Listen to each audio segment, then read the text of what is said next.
All right, we are live. Welcome everybody to a cross-platform show today. We're going live with Shawn from Red, White, and Bills. If you're over on his channel, hello, welcome. You might be a little confused if you're over on our channel. We're streaming live to Nickel City Mafia. First time ever we're streaming to two platforms. We've done a lot of shows with Shawn in the past. You know, he's a great guy. And if you're on Nickel City Mafia, please get over to his show at some time and give him a big sub. I can't even talk. I'm so excited tonight. Hit that subscribe button. Absolutely smash it.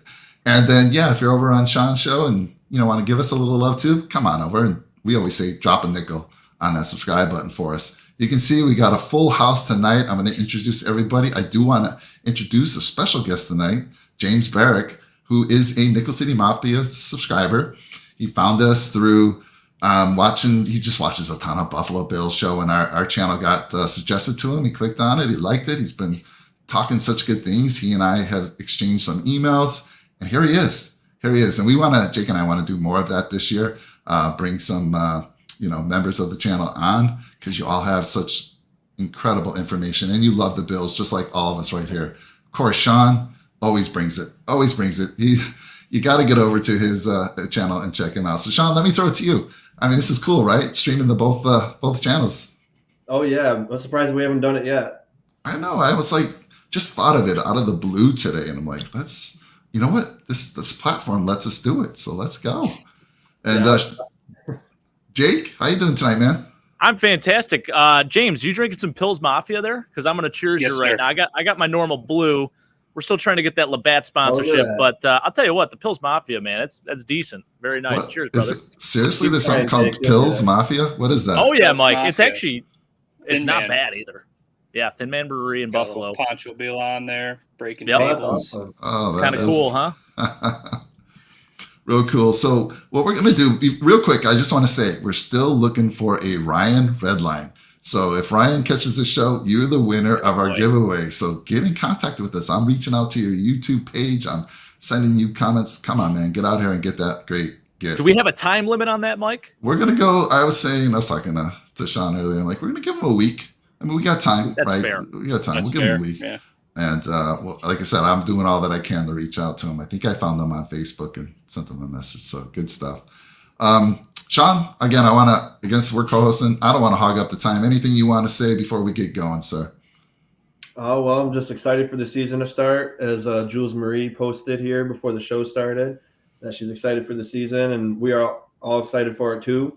And let's just get into the breakdown. I'm ready. All right, so we're going to go position by position. We'll spend more time on positions that weren't really, some of them, Bills are so good, they were just kind of a lock at some of these positions. But there's definitely some positions that we were upset with, surprised by. Not many, but a few. So let's get into it. Let's start with the O-line. Let's bring up a nice little slide here for all of us. There you go. So this is your Buffalo Bills offensive line to start the season. Ike Bucker will start. He'll be on the PUP list. But here you go. So he's out for a minimum of 4 weeks. Don't know when he'll be back. But let me throw it to Shawn, since we're co-hosting. Let's have you start. Any thoughts on the offensive line? Any surprises, disappointments? Talk to me. Not so much surprises. I'm actually loving the starting five that we got right here. And, people might say you got to put Spencer Brown there. But to be honest with you, I'm in no rush to put him starting at right tackle. I like to see how Quisenberry does. And especially he has a big test the first game of the year against the Rams. So I'd like to see how he does. But at face value, the offensive line is tenfold better than what we had last year. And Van Roten, he can play multiple positions. He's been a starter in this league. And it's nice to see fan favorite Bobby Hart make the roster. He wasn't wasn't picked up later in the season. That was sarcastic, right? So I feel for Bobby Hart. I think I told Mike or both of you this. Yeah. He's just a guy that he tries to make an honest living. He tries to be successful, and people just hate him because he sucks. But he made the roster the fair and honest way. So he must have actually improved from what the coaches said. So I'm excited that he's on the roster too. And obviously he's not going to get much playing time. But then you got Tommy Doyle, of course, another guy who can play both positions or use them in the heavy set. So just looking at it, looks very good to me. Bobby Hart could punt. We do need a punter, so who knows? Maybe we we joked about that, Jake and I, about maybe we don't have a punter on our roster and we save that for somebody else that we had to cut. Needs him? Who needs him, right? We're not going to need him. James, let me throw it to you. Any thoughts on the offensive line? Any surprises for you? What's on the board there? No real surprises. Honestly, I think it's a solid group, and watching what Ken Dorsey was doing with them, what he had designed for them, especially in the red zone this preseason, just watching them kind of pave the way for, you're seeing some bigger holes than we've seen before, and it's making the backs look pretty good going through them. So no real surprises. I mean, just injury wise, it's good to have, the depth like that. Bobby Hart's there. So he's there for, hopefully, just we're going to keep Doyle and Brown healthy for a full season, and we won't have to see much Bobby Hart at all. It is interesting because PFF, when I looked at it about a week ago, they had Quessenberry as a starter. Now they have Spencer Brown. I do believe it's going to be Quessenberry. Does anyone think that'll change within the next 10 days? Do you think Spencer Brown can get there? No. No reason to. No reason to at all, Mike. Not Quessenberry's job to lose entirely. Yeah, absolutely, James. And Brown's coming back off of a back surgery. So, I mean, you're planting all of your body weight, 300 pounds into the ground, while another 300-pound man is pushing against you, and you're using a lot of your back and your leg muscles. So, again, not just the fact that I don't think he deserves it to be starting right now. You just got to rest him a little bit more because the injury can just reoccur like that. Yeah, totally agree. Anytime it's a back procedure, like I said, I told Jake on a couple of our shows, my dad and I both have had procedures on our back, and it's no joke. And especially when you're a bigger guy like that, it's got to be fully healed. Jake, let me throw it to you. What's your thoughts on this offensive line here? Any surprises? I love it. Yeah, I was a little surprised by the Greg Mance cut, but there's always an opportunity for him to return. I actually thought, out of our signings this offseason, I was pretty excited about him just because of his versatility. He's played center and guard. He's been pretty solid with the Dolphins. Had to start a few games there, so was a little surprised by that. But I'll tell you what, Bobby Hart, not enough people give him credit, man. I mean, he's really, there's been so much negativity surrounding him. He did not play well at all for us when he was here last season and the season before. I think he was even with us for a hot second, and went to Tennessee, and I think he really took some of the criticism to heart, and he really worked on a lot of things. I know Brandon Beane was talking about it too, just saying like he met with Bobby Hart, and he even said different things for him to work on, and I definitely think he got better. Now this last preseason game, it was not a great showing for him, but the previous two games, I thought he really handled himself. And I'll tell you what, credit to Aaron Cromer, our offensive line coach. He has done a tremendous job with this O-line. And it's going to be, I'll tell you what, it's going to be light years difference this year. We have an interior offensive line right now that is, I mean, those starting three right there, Roger Saffold, Mitch Morse, Ryan Bates, so athletic up front there. I mean, that's exciting, man. And it gives us an opportunity to actually run inside the tackles, which we didn't have last year. I mean, you'd hand the ball to Zach Moss, he'd run right into traffic immediately. Now I feel like we have a chance. And I know a lot of people don't want to hear about us running the football, but it's not just inside either. I mean, we have the backs that can get outside. We have the athleticism on the outside where I think we can do a little bit of everything. And credit to Aaron Cromer again, man. I've been riding that train the entire offseason here, but I'll tell you what, he is one of my MVPs of the offseason on who we signed and brought in here. So just a huge shout out to him. He's crazy, man. He's a psychopath, but I freaking love it. He brings an attitude, and I've been saying it all along. This line is going to be tough as nails. We got some dogs up front, man. It's going to be fun. I'm excited. Yeah. Coaching matters, man. I mean, it does. It's huge. Bobby Johnson is just god-awful, and when you bring in somebody like Cromer, you just feel different. And then as you've seen, I know it's preseason, but they've already looked a million times better than I've seen them in years. So, yeah, it's got to be something with coaching too.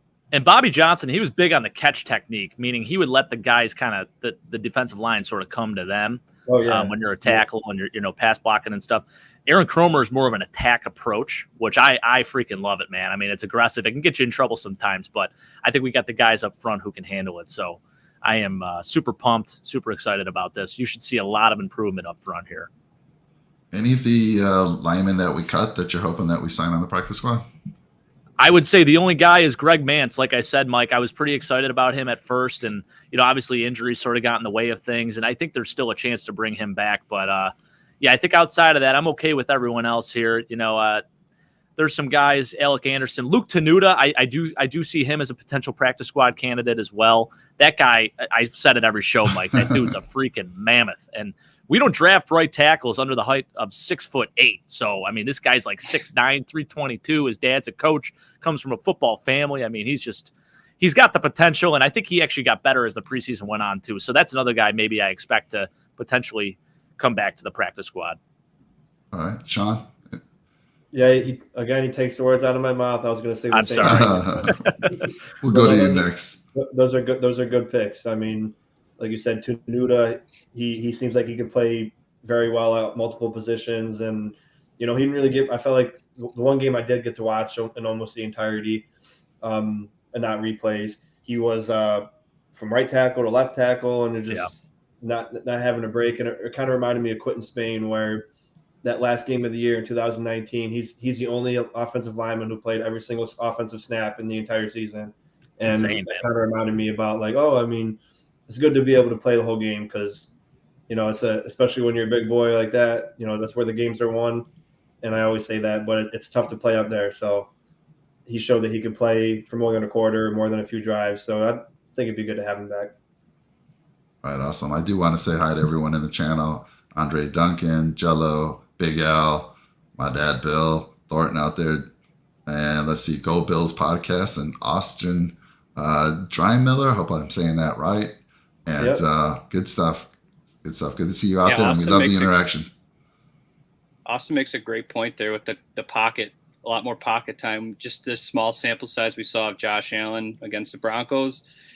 He kind of fluttered out of the pocket a little bit there, but then he got that good look, and he could see he stepped back up and he threw that dime to Davis. But I mean, that pocket was pretty clean. Got a little bit of side pressure coming, but he stepped right back in there and didn't take off running, and just trusted the pocket was going to stay put. So that's a big difference too.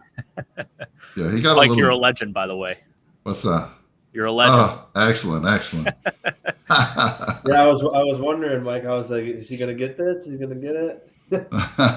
But I do want to say. Go ahead. Sorry. I was going to say, James, you're absolutely right. I was talking to Jake about that. I mean, that pocket, those tackles were doing a fantastic job. Got a little close.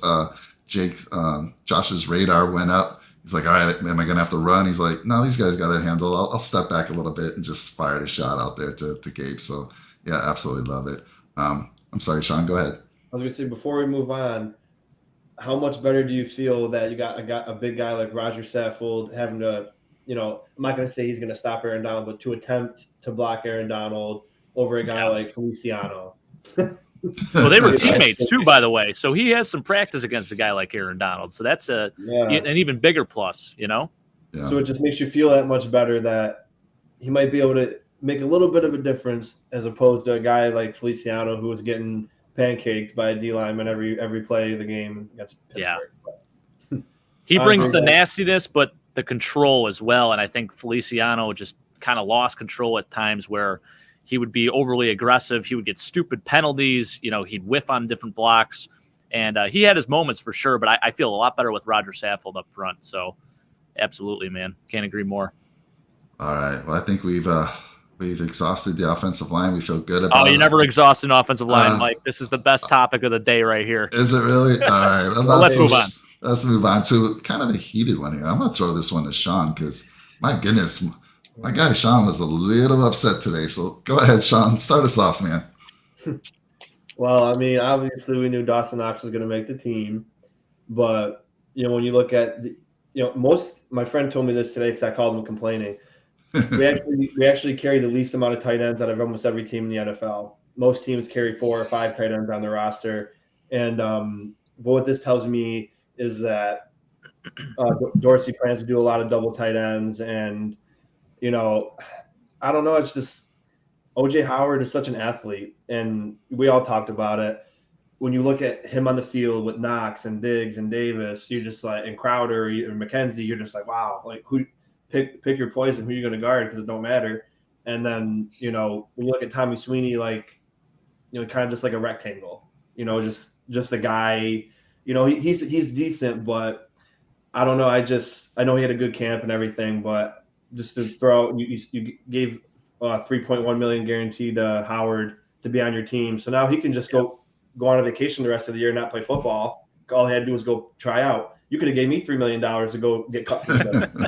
And, you know, Quentin Morris, I know you guys like him, but like, we're going to continue this conversation as we get into the receivers, but people like to argue, what has Isaiah Hodgins done? Well, what has Quentin Morris done?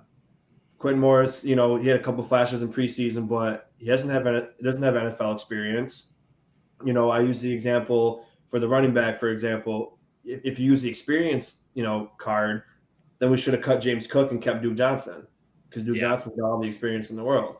So, you know, people like to pick and choose arguments of, oh, we cut Hodgins because he doesn't have experience at receiver. But, I mean, is Quentin Morris even going to play a snap in a game unless one of them is hurt? I don't know. But, of course, they're Bills, so I root for him. But I was just very shocked that even keeping 3, they still didn't keep Howard. And that's kind of strange to me. And, again, we're not at the practices or anything like that. But, I mean, Dawson Knox is a hell of a tight end, and Tommy Sweeney's got potential, and I guess you could say Morris got potential too. But I was just really thrown off by Howard getting cut, especially keeping 3 tight ends. I mean, I hear you. I mean, we got another one. He's kind of he plays multiple positions, but Reggie Gilliam, right? He can play tight end. And if they really want to go with 12 personnel, they could have put him out there. Which I think this is why they're keeping this many tight ends. I think it was Jake or James mentioned already. They're going to run some 12 personnel, two tight end, and run the ball. Run the ball. So I can only imagine. I don't know much about Quentin, so I'm going to throw it over to. Let's go to James. You're the guest on the channel here. What's your thoughts on that O.J. Howard move, and what's your thoughts on us keeping 3 tight ends? I apologize, Shawn. I just, I agree. It's the idea of having all those receivers plus O.J. Howard in like a red zone set, 2 tight end set in the red zone with Knox and Howard or something like that. It's appealing. It's just from the preseason games and little breakdowns I've seen here and there. It's just Howard just didn't have the same pop as he used to, and that's post-injury. It's a tough injury to come back from a tight end. I believe it was his Achilles injury. Yeah. It's just, the power that he used to have just didn't seem there. The pop, the blocks, he was, from what I was seeing, they constantly just get pushed back on blocks where he'd be lined up right next to Tommy Sweeney, and you could see the difference between somebody getting the pop and somebody getting popped. And that's the only real thing that really set them apart, I believe. And then the special teams aspect of it with Quentin Morris, I believe, got a few special team snaps where Howard got none. And that's a lot of what McDermott and Bean preach, is that, if you're not going to get snaps at your position during the game, find another way to contribute. And, that's kind of where they kept Morris over, or Sweeney over Howard, I believe. And, they can't say enough about how tight that locker room is. And Tommy Sweeney was a guy that went out, I believe Quentin Morris even said in an interview, Tommy Sweeney went to Bowling Green to speak to the team and stuff, and spent a little extra time with him talking about his future and how, making the practice squad's not the end of the road for him. So it's something like that. A lot of factors that set him apart, and having the cap space to get rid of Howard and eat the cap is another nice addition. Yeah. No, I don't feel bad, James. Yes. You could disagree with me, and I 100% hear what you're saying. And like you said, Tommy Sweeney's not a bad player. It's just I know Howard had a terrible camp and a terrible preseason, but I just look at it as like, you paid him $3 million. You could have at least gave him the opportunity, because nobody's going to go pick up Quentin Morris. So like, you could have gave Howard a shot, at least for a couple weeks of the season. And then if he doesn't work out, then you cut him, you still lose $3 million anyway. You can take Morris back off your practice squad. That's all I was saying, was like, with the money invested, they could have at least gave him an opportunity to, redeem himself. But everything you said, I agree with too. I can back that up also. And, I always like Sweeney. I don't know. When you put them both next to each other and I look at what Howard did before, that's just what gets me. Like you mentioned, it's it's appealing, but of course he slowed down a bit. But I just thought they should give him a chance. But don't be sorry. You can disagree. Yeah, don't be sorry. We disagree all the time. Jake and I disagree sometimes too. So. Another thing was just Sweeney's just a big 6'5" frame. I see just a lot of red zone targets coming from him when, you know, people are going to be looking at Knox and Davis Diggs. Sweeney's not going to be. He's going to do those block and release type routes, and 6'5", 240. He'll get a couple of 50-50 balls for you. Yeah, I agree. So let me throw it. I know Jake was big on OJ. I mean, that's all he was talking about. Super excited. So let me throw it to you, Jake. What's your thoughts on this? I was salivating over it, Mike. And then he changes his number to 8. And if you're wearing single digits in the league right now, you got to be a dog, man. You better be that guy. And unfortunately, he looks like he's really struggling coming off that Achilles injury, and he's not the same player clearly. And for the Bills to be okay with just eating $3.1 million, I mean, that really says a lot to me. Because I mean, if they thought there was even a chance, like, why would you not keep a guy like that? So they really must be pretty confident that he's just not going to be a fit for the team. I will say, Quentin Morris, man, he really did impress me. He was running with the ones a little bit too, actually, early on in the preseason. So that was really intriguing to me. And as you saw him getting even more time than O.J. Howard, and O.J. Howard playing in the fourth quarter of this past game, the writing was sort of on the wall, and I sort of got that gut feeling that it wasn't going to end well for him. And, you know, there was a lot of talk of us releasing him and stuff. And then I sort of looked at the numbers, and I'm like, why would we do that? Because you're going to eat that much cap, and here we are. It actually happened. And, you know, that really says a lot to me about the faith that they have in Quentin Morris. I mean, Quentin Morris wasn't even floated out there as like a potential cut and keeping 2 tight ends. Like, he's on the active roster, which is wild. I thought for sure he's maybe practice squad, you know, a guy that you're going to still develop, but here we are, man. I'll tell you what, I got a lot of faith in that kid too. After watching him play, he's kind of reminded me a little, and I'm not saying he's even a shell of what he was, but you guys remember who Chris Cooley was. He played with the Washington R-Words back in the day. Very solid tight end, but more of like that H-back style, like 6'3", 247 around there. What is Quentin Morris is like 6'2", 243. So very similar in size, similar stature. They could play in the backfield a little bit. It's almost like having 2 Reggie Gilliams, but a guy that's even bigger and more athletic. I mean, he played receiver at Bowling Green. They converted him. He switched over to tight end, put on some size, and he offers you a lot of options. He's fast. I think he ran 4.5, something like that for his 40 too. So very similar in speed to O.J. Howard. So essentially you're getting a younger guy, obviously not as experienced, doesn't really have the pedigree, but a guy that is a grinder. You know he's going to work hard. That's the type of culture they're building here. And how about Tommy Sweeney, man? We've been bagging on him. I said he wasn't going to make the team at all. Tommy Sweeney is essentially your glue guy. You go out on a Friday night, you want to go out with the boys. Tommy Sweeney is the guy calling everyone up, coordinating the plans, getting the boys together, having a good time. I freaking love it, man. Sometimes it pays to be a good guy. Also, not just a good guy, he did have a very strong boy, I'll tell you what, he just keeps defeating and going against the odds and somehow making the team. And you know what? You know what's really cool is I feel like now he's healthy. He had the heart issue. You know, he got COVID. He had the heart issue after that. And what was it, myocarditis? Yeah. So I know he had some lingering issues. There was even rumors he was going to retire from football altogether. But here he is making the active roster. And I do think, 6'5", 260. I mean, that's a nice frame. A guy you can throw to. We're going to run a lot of 12 personnel this year. And it's nice to have the option to either put Tommy Sweeney or Quentin Morris in, or you run a heavy package, you put all 3 in. I mean, that's a fun thing to think about too. I know in the beginning of camp, and I know I'm just going to keep going on and on. This is my last point, I promise. At the beginning of camp, they were running a formation, and I heard it was 2 tight ends. It was O.J. Howard and Dawson Knox. They were both in the slot. And then I think they had James Cook and Gabe Davis. They were both on the outside, and then there was another guy too on the outside.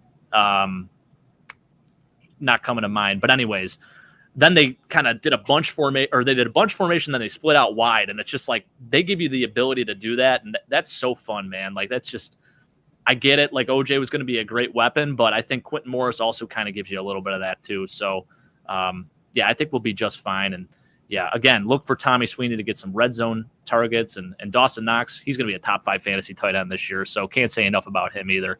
He's got a lot of motivation now. He's going to dedicate the season to Luke Knox, and we'll be just fine. Don't you worry.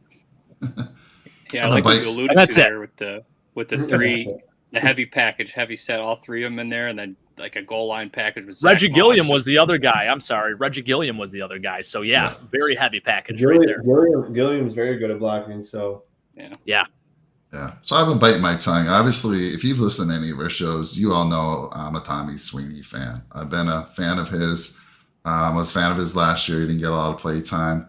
But the guy, when he's in, if you throw the ball to the guy, he'll make a play for you. And I have to think that the reason why OJ's gone, not only, I saw a great post on social media. They said, Bills want no OJs on their team anymore. So let's get rid of all the OJs, which makes sense, right? But I have to believe these guys right here that we see are going to be in that 12 personnel. They're better blockers than OJ, and that's how they want it. And again, I have no fear of any of these guys filling in for Dawson if he happens to miss. Seems Dawson has some injury problems. He seems to miss a game or two a year. But, they're not Dawson Knox. But in a pinch, again, we'll just go to that run game more if we have to. And that's where I think they want it on their blocking skills. And like James mentioned, I think, too, special teams as well. Special teams contributions. So good stuff. I mean, I wasn't surprised. Obviously OJ Howard, he was a first round 19th overall pick. I forget when, back in 2013, or was it later than that? Anyone remember that year? 2018, maybe 2017. 2017. No, he wasn't top 10, but he was a first rounder. It was 19th. Yeah, pretty sure it was 19th overall. But athletic. I don't know. And like you said, it was mostly that injury a couple years ago that I think is just really, he just hasn't recovered. Not to say he won't. Maybe this is the year. Who knows? We'll see some team pick him up and we'll be like, damn it, why did we let that guy go? But I wanted the Bills to draft him then too, which is really funny, and then we got a chance to sign the guy. So I was so excited about it and just didn't turn out, Mike. Everything I read said he was slow out of his cuts. So he just, again, it was probably because of that injury. So he's slow out of his cuts. And I have to believe the run blocking wasn't there as well. And, I read that Tampa Bay a couple of years ago, even before his injury, they weren't super happy with him as well. So I don't know what's been going on there, but you can see he's been declining, of course, with that injury. That was it. Yeah. So I'm actually okay with this. Any other thoughts anyone wants to throw out there on the tight ends before we move on?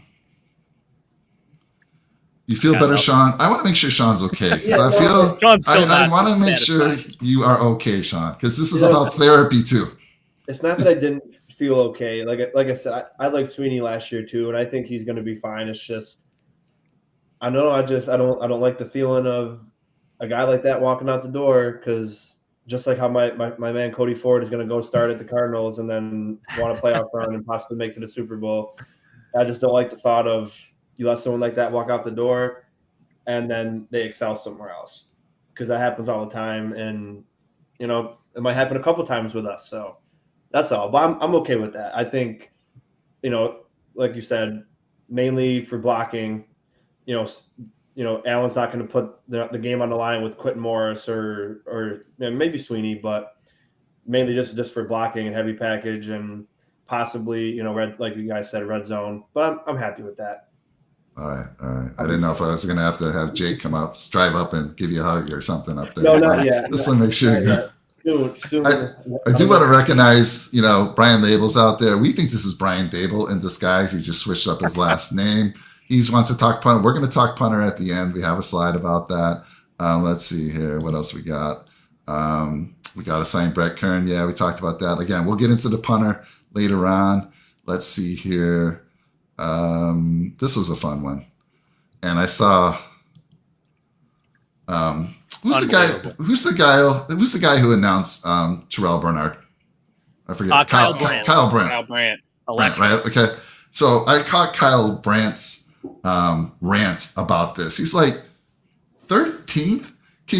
Are you serious? Like, not even 6th, 5th? You're 13. You mean to tell me you found 12 other people better than Josh Allen? Are you freaking kidding me? He went off. You got to go check out. It was funny. It was a great. It was funny. Because you might as well put him on the top 1,300 then.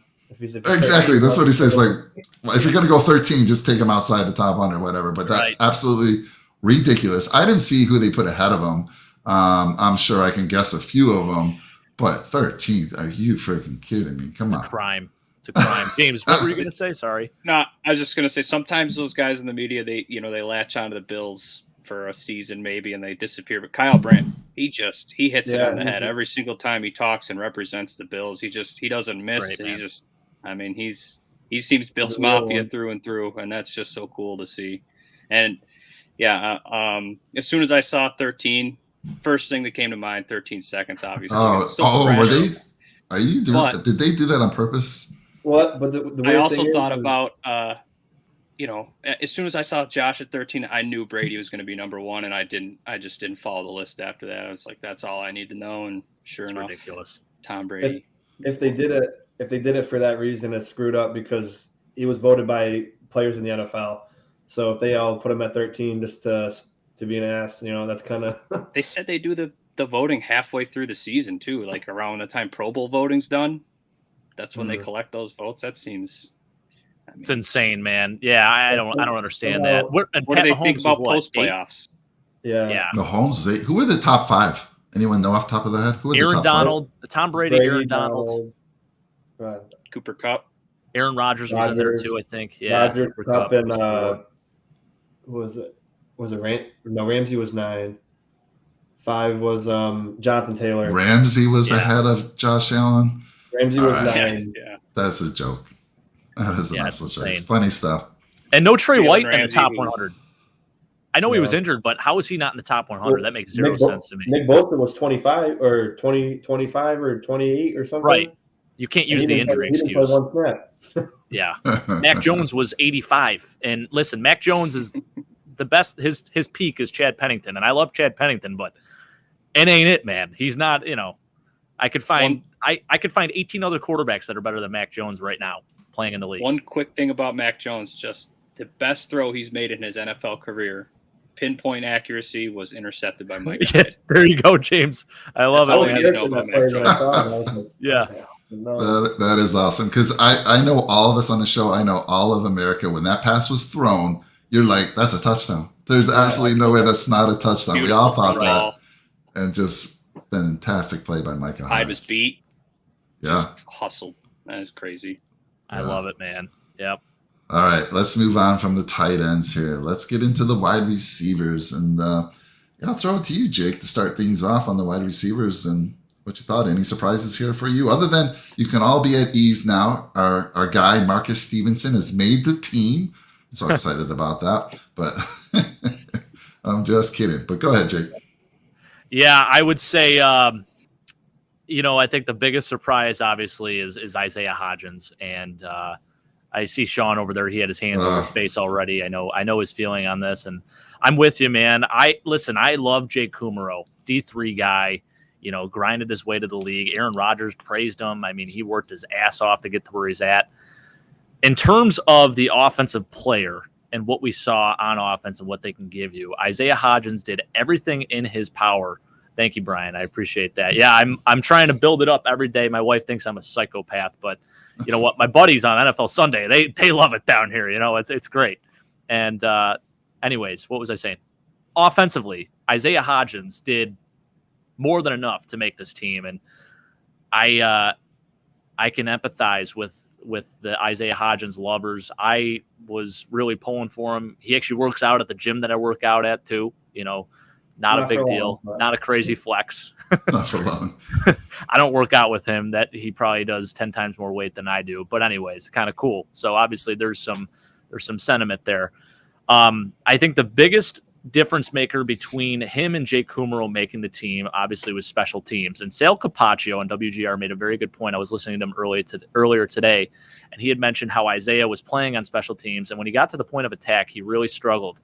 Whereas compared to Jake Kumerow is a natural there. And as a sixth receiver, are you truly ever going to see the field? The answer is usually no. And I get it. If someone goes down with injury, then they might be thrust into the lineup. But looking at it from afar, and this is sort of, I guess, what made me feel a little bit better, just as that special teams player, which that sixth receiver is going to serve as. He's not going to be even in packages or anything like that. I can't see Jake Kumerow even being on the field. And that's just because we have so many other good guys ahead of him. the type of player that they're looking for at that 6 receiver spot is just a special teams guy. So they're comfortable with the weapons that they have.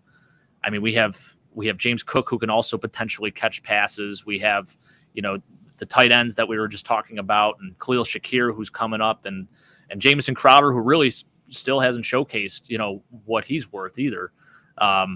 I just feel like, they're okay with the weapons that they have, and they weren't looking at that 6 guy to be an offensive weapon by any means. And I understand the frustration, Shawn. I'm going to let you go at it here. That's all I'm going to say about this. Take it away, buddy. Oh, no, I mean, you got Steph Diggs, you got McKenzie, Davis, Crowder, Shakir, Kumra. That's a terrible, terrible, terrible look right there. Because when you really look at it, Gabe Davis is phenomenal. He hasn't had more than 35 catches in a season. Then you got Shakir, who's a rookie, who's going to be very good. And Gabe Davis is great. Again, don't get me wrong. I'm just saying, like, when you're looking at it. And I get what you're saying about special teams. Special teams is very important, and it is a way for people to get onto the field. And I'm going to go back to what you said, Jake. Kumro, his only reason why he's on a football team is because he can run and throw his body at somebody on special teams. But when you look at it, name one play that you remember that Jake Kumro did anything that was worth talking about. There's one play. Well, special teams wise, there's a couple here and there. But as far as an offensive play, I was just going to say there was the one catch against the Broncos, and he got cut the day after. I don't know if you remember that. It didn't really matter. It was garbage time. But yes, there you go, Austin. And that was more of a Josh Allen missile than. Oh yeah, it was unbelievable. It was great. I remember that. But the point being is, you're taking a guy like Hodgins, who was hurt for 2 years. He's finally fully healthy, probably the MVP of the preseason, and you're going to fault him because he's not ready to run 100 miles an hour on kickoff and tackle somebody. I haven't seen Kumro make more than 3 tackles in the time he's been with the Bills. So he's not a Pro Bowler. He's not Medikevich, and he's not Daquan Jones. So when I'm looking at this, and you say that maybe the 6th receiver doesn't play too much, I'm going to say that I don't agree with that just for this season, because again, Shakir's brand new, Crowder's injury history, and again, that's just a lot for Diggs, McKenzie, and Davis to have all that load on themselves. They're going to need a break once in a while too. Are you going to put Kumro in for Steph Diggs when he needs a break, or Kumro in for Davis when he needs a break? You know what I mean? It's just that guy did, like, he's all in his power. He deserves to be on a roster. That's like in your line of work or something, you're the best candidate for the job.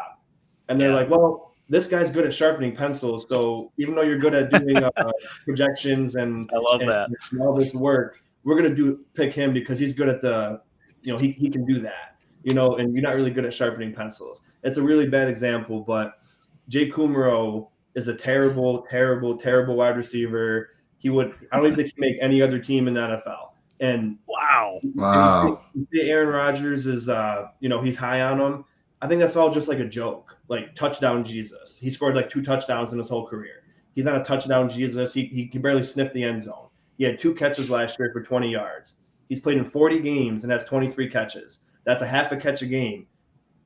I'm not going to say I could do that, but if I'm wide open in a game, I could do that. And it's just, I know Hodgins hasn't done anything in the NFL, but I am 100% taking Hodgins over Jake Kumro. And I bet you can ask 31 other GMs in the NFL, who would you rather take as a wide receiver? And I know the special teams is a big thing, but Kumro is easily replaceable on special teams.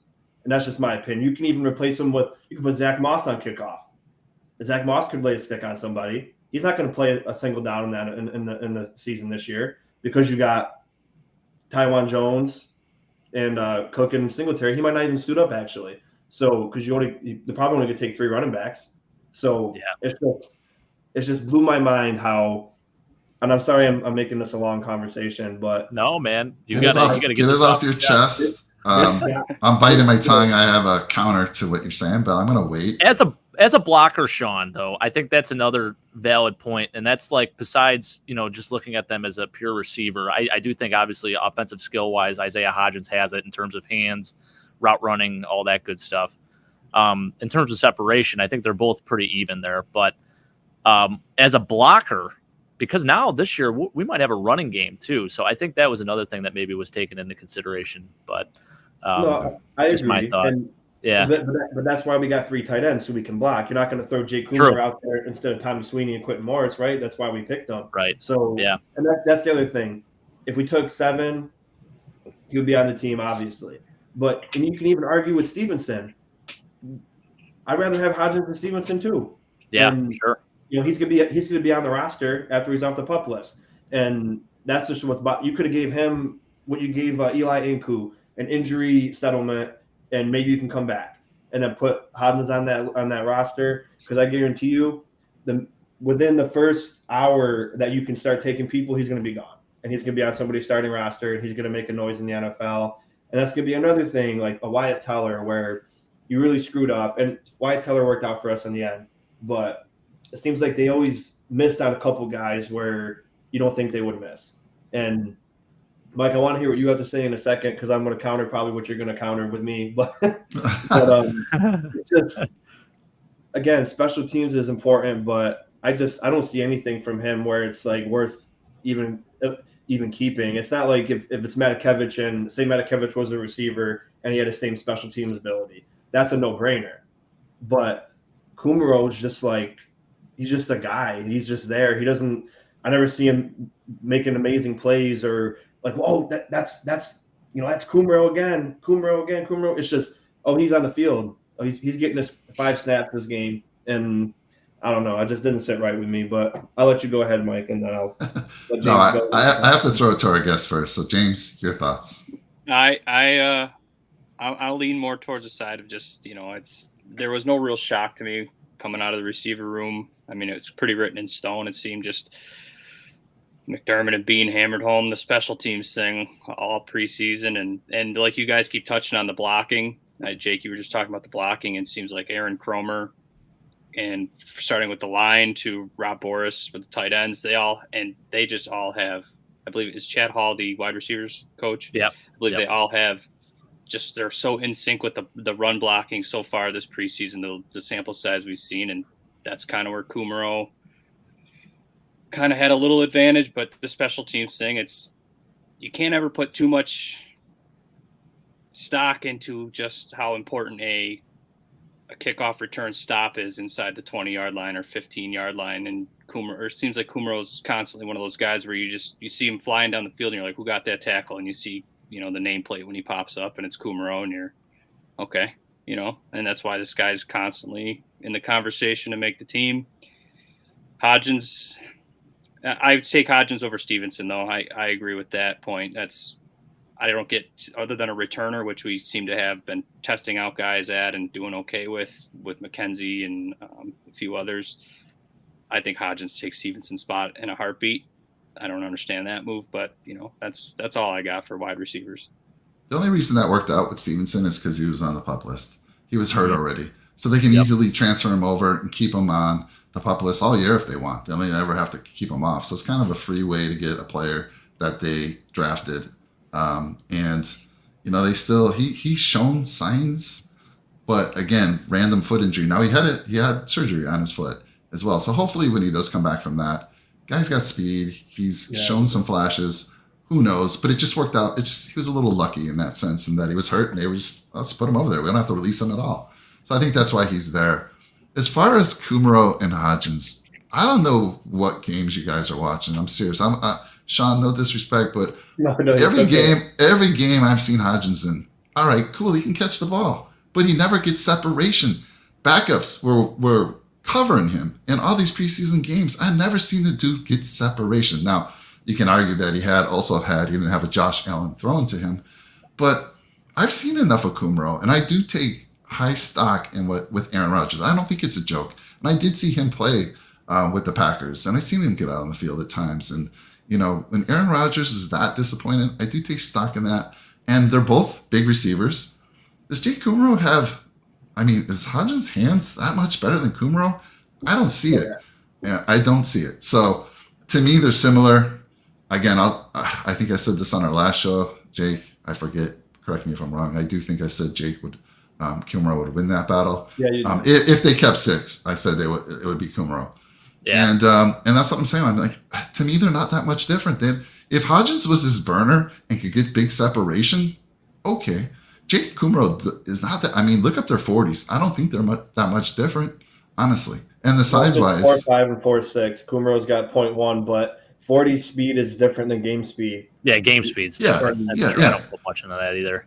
But if it's game speed, then why is Hodgins not getting some? Right. Again, I didn't see any of that. So that's my only take, Shawn. I don't see them being that much different, other than Kumro having the experience with us already.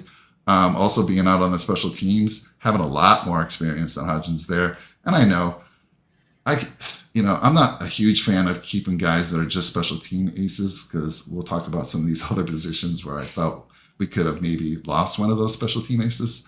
But anyhow, that's my rebuttal to you, Shawn. No, and Mike, don't ever feel bad for thinking differently than me. But I do, before I continue, I do want to answer Papa Podge saying, why does Rodgers really want him back so bad? And again, in his whole career, he's only had 23 receptions. So I just don't see Aaron Rodgers being genuinely serious about wishing he was playing in a game with him. I think he means of the fact that he works hard in practice and, maybe he likes the guy. Because, again, he wouldn't even be the fifth receiver in Green He's Bay not right Devontae now. Adams, Even without Devontae, he's not a top 5 or 6 on that team either. And, again, I mean, I know you say he doesn't get separation, but the first game he had 9 catches, 80 yards, and he just was able. He has these hands. He only dropped one. I think it was 1 or 2 passes his entire collegiate career. And he was. If you watch his film from Oregon State, he's just insane, and that's why we got him. But I'm going to put this situation for you. The Gabe Davis, when we drafted them both, Gabe Davis was that guy that fit in the last spot. What if it was between Gabe Davis and Jake Kumro, and we took Jake Kumro because he could play special teams and not Gabe Davis, and then you don't get the Gabe Davis we got right now? Then someone else has him. You see what I'm saying? It's just like, I value special teams, but when it comes down to it, McKenzie's good, but is he a top 3 receiver on most teams? Maybe not. As I said, Gabe Davis is incredible, but now he's a number 2 guy. He was getting 35 catches as a number 3 or 4. Now he's number 2, and then Jameson Crowder's always hurt. I have high hopes for Crowder. I think he's going to be great with Josh Allen because he's never had a good quarterback. And then Shakir's another guy who I really like, but again, we have to see what he's going to do with us. But Crowder, he can play both, inside and out. But it's just, I don't know. It's just, I have a lot of faith in this wide receiver core. But when I look at it now, I know Hodgins wouldn't have made it up to an A+ or anything. But it's just, when you look at it, there's a lot of question marks besides Steph Diggs. McKenzie, he had a couple great, really incredible games, but now he's a number 2 or a 3 guy. Now, how's he gonna fit into that when he used to be like a 4 guy or a 5 guy, and people weren't really keying in on him? Now everybody's gonna key on Gabe Davis and McKenzie, and they're the men of the hour now because Jalen Ramsey's gonna be on Diggs. Diggs isn't gonna be able to get 20 catches in the game, 15 catches in the game. I don't know. I just value his receiving ability over a guy who's easily replaceable on special teams. But we don't have to continue. I'm not gonna ruin the mood. It's just he'll get picked up in a no time, and hope. I pray for the guy. He's had 2 years of injury, and he finally earned a spot on the team, and he didn't get that right to be on a team that he deserves. So hopefully another team that values him, and he can put food on the table for his family. Yeah, and if not, I'm sure the Bills will bring him back to the practice squad. I think they only kept 6, Shawn, so they can bring your guy that you've been bragging about, OBJ. Like, I know you're a big OBJ fan. You want him. Yeah, so they kept 6 so they can make a play for him later on. Yeah, we'll see. I guess if that's the case, I won't be mad. But that's a few weeks away. Are we? Anyone else want to say anything before we move on to the running back situation? I think it's going to be interesting, and I know he worked hard. I saw all the great hands, and it was going to be close. I wouldn't if it would have been Hodgins making it, Shawn, I wouldn't have been like screaming that we lost Jake Kumro either. So it was a toss up, and I really thought they might have kept both, honestly. So, yeah, I thought too. Yeah. All right. You good, Jake? You seem a little concerned there. No, I'm not concerned. I'm a little upset I guess, in the fact that I thought we were going to keep 7 guys, Mike, and I thought we'd actually keep both Jay Kumerow and Isaiah Hodgins, but clearly it came down to a choice, and they went with the guy that could play specials. And I know, Shawn, you're not going to let this pass easily, but hopefully we made the right decision. I hope so. And before I hope you guys don't think I think our receiving core is trash. No. I'm just saying, nope. It's got the potential to be outstanding, but also at the same time, it's got the potential to be detrimental because of question marks. That's all. Yep. But I also have a really good feeling about him. Darius Watts, baby. I call him Darius Watts. He reminded me of the name. I don't know why. Got a good feeling about the Bills, all because of you, Shawn. Oh, thanks, man. I appreciate it. James, any last thoughts before we move on? I'm just sitting. Just now, it's dawned on me. We're going Isaiah versus Kumerow, but I feel maybe just from the preseason games, like you said, what games were we watching? Hodgins not getting much separation. Very true. His catches were contested mostly. And I'm just thinking, was it more Shakir versus Hodgins for the coaches? Was that what they were looking at more so than Kumerow versus Hodgins? And that's kind of what did him in there. That's a good point. Because Shakir came on strong and he had 5-6 yards. You want to talk about it? Yeah, you want to talk about a kid that looks pro ready. I mean that I've never felt so confident with a 5th round pick in my entire life.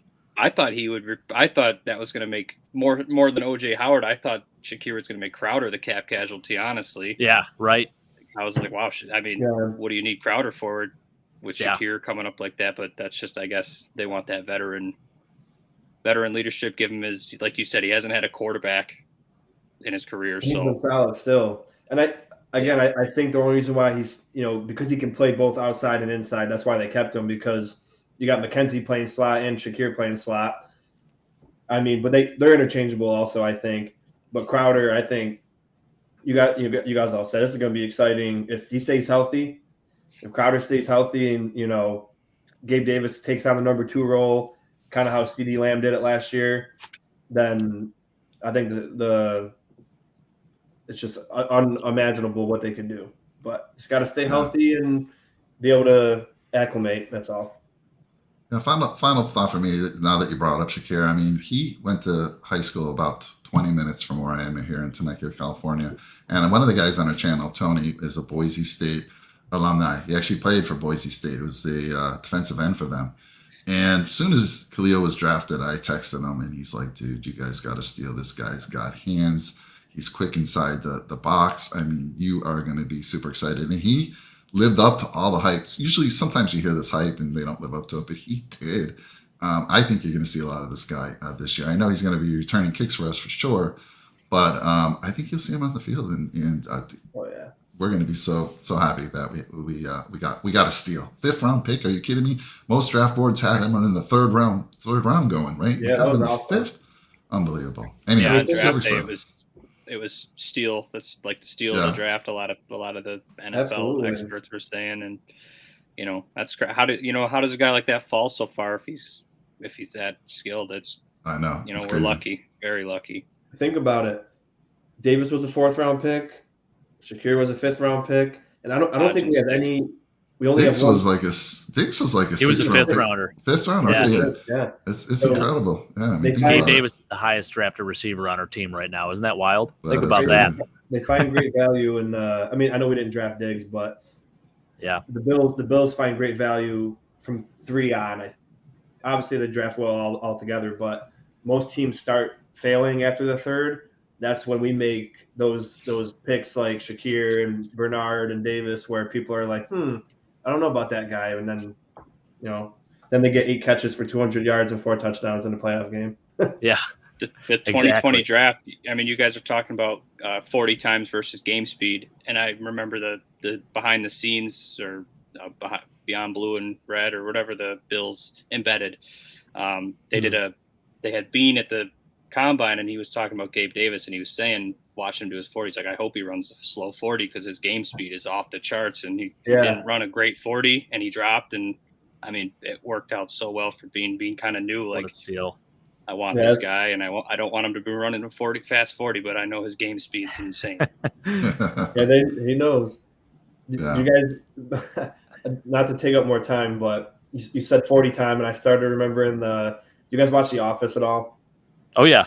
Remember when Mose is running through like the field and they showed Josh Allen running his 40 and how he's like running like Mose, and I was like, I think he did that on purpose because he does not run like that in person.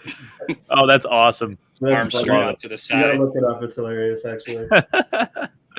I'm going back. I have an Instagram account. I just wanted to see because I remember I was doing my predictions like when the Bills were drafting in 2020. And I talked about Gabe Davis, and I originally had the Bills hopefully getting Antonio Gandy Golden, who was drafted by Washington, actually. But I thought Gabe Davis was going to get taken in the 3rd round by the Ravens, actually. I remember in that draft. And I was talking about him here and just talked about how he was, huge production at UCF. And it's fun to look back at some of these. I talked about Gabe Davis, as I mentioned, talked about Isaiah Hodgins, a couple other guys, DeMar Hamlin. Yeah. But man, it's you look at some of these late round picks, even that 2020, I think the only miss was Jake Fromm in the 5th round. But we've been pretty. Don't get me started. We've been pretty good. Yeah, right. We've been pretty good in the 5th round, man. I mean, Matt Milano's another 5th rounder under this regime. Saran Neal's another one. Boy, it's wild. I mean, and then just late round picks in general. If it wasn't for Hodgins getting cut today, 2020 draft would have been 6 for 7 on players still on the active roster today, minus Jake Fromm, of course. That was a heck of a draft for Bean. Yeah, right. He's not even he's the free agent now. He not even on a team. A pity start as a Giant last year, and it did not go well. All right. Well, I do want to say I want a 1st round pick. Just want to take a moment for everyone in the channel. I see that there's 9 folks out there currently watching. Oh, wow. If you're new to the channel, please get over to the Red, White, and Bills. If you're on there, if you're on Nickel City Mafia, get on over to Shawn's channel, Red, White, and Bills. Give him a like, smash that subscribe button. And if you're new to our channel, please drop a nickel on that subscribe button. We greatly appreciate it. Love it. All right, let's move on, guys. Boy, we're an hour in. We better pick up the pace, or else you guys are going to be seeing the sunrise. This is par for the course. Oh yeah. All right, I think we can be quick here. Honestly, half fullbacks: Singletary, Cook, Moss, Gilliam, Daquan Jones. There's only one big disappointment for me, but I'm going to save that and throw it over to Shawn. Shawn, talk to me here. Any surprises? Any disappointments? Well, I'm definitely disappointed about Blackshear, but I honestly think this was probably the toughest room to gauge who was going to get cut. I know it sounds stupid, but like Moss, Duke Johnson, and Blackshear all did phenomenal in preseason. And I was like, wow, I do not want to be the coaching staff and try to figure out who's going to be that one guy that makes it. And as you guys mentioned in previous topics, they must value a lot being on the team a little bit and getting the reps and the rhythm and just being with the team atmosphere. Because, I mean, Moss hasn't really shown us what we thought he was going to be so far. And now, again, I don't see us suiting up 4 running backs, to be honest with you. So he might just be inactive every week, unfortunately. But, I mean, James Cook, very excited about. Singletary, very excited about. Singletary is one of my favorite players. And James Cook's going to bring a different element to this team and change up the offense for us, where we're not just going to be running the same kind of things and people are going to get to it easily. James Cook's going to catch, run. Singletary's going to catch and run. It's going to be great. But yeah, I'm sad about Blackshear, but as an undrafted free agent, he looked like a football, an NFL football player. So he'll get on a different team. The Giants will probably take him. They'll probably take Hodgins and Blackshear. But right. Pretty solid room. All right. James, your thoughts? Yeah, I like the idea of Zach. I don't like the idea, but I agree with the idea of Zach Moss possibly being. I mean, there's no way we're going to dress 4 every game, so he's a good candidate for being in the press box. But like we talked about earlier with the signing of like Roger Saffold, and even going back to Mitch Morse, these guys are like pull and stick guard or pull and stick linemen where they're athletic and they can get out on screen passes and things like that, and that's really what I feel like we're trying to work in a lot more with the dynamic offense is getting James Cook the ball on screen, swing passes, screen passes like that, where, we have the guys now who are athletic on the line that are just going to get out there and pave the way for, a guy like James Cook to really take off out there. And even Singletary, who not known for pass catching very much, but if he gets the ball clean and he gets a clean couple of guys in front of him, he's going to make people miss and do the rest. So I like how the running back room fell, and Blackshear would be awesome. But I mean, running backs are a dime a dozen in the league, it seems. So I hope he's going to slip through the cracks of the practice squad, and we're not going to see him in New Jersey blue. So we'll see what happens. I mean, that's a great point, James, because you got to realize he's been released and he's on waivers.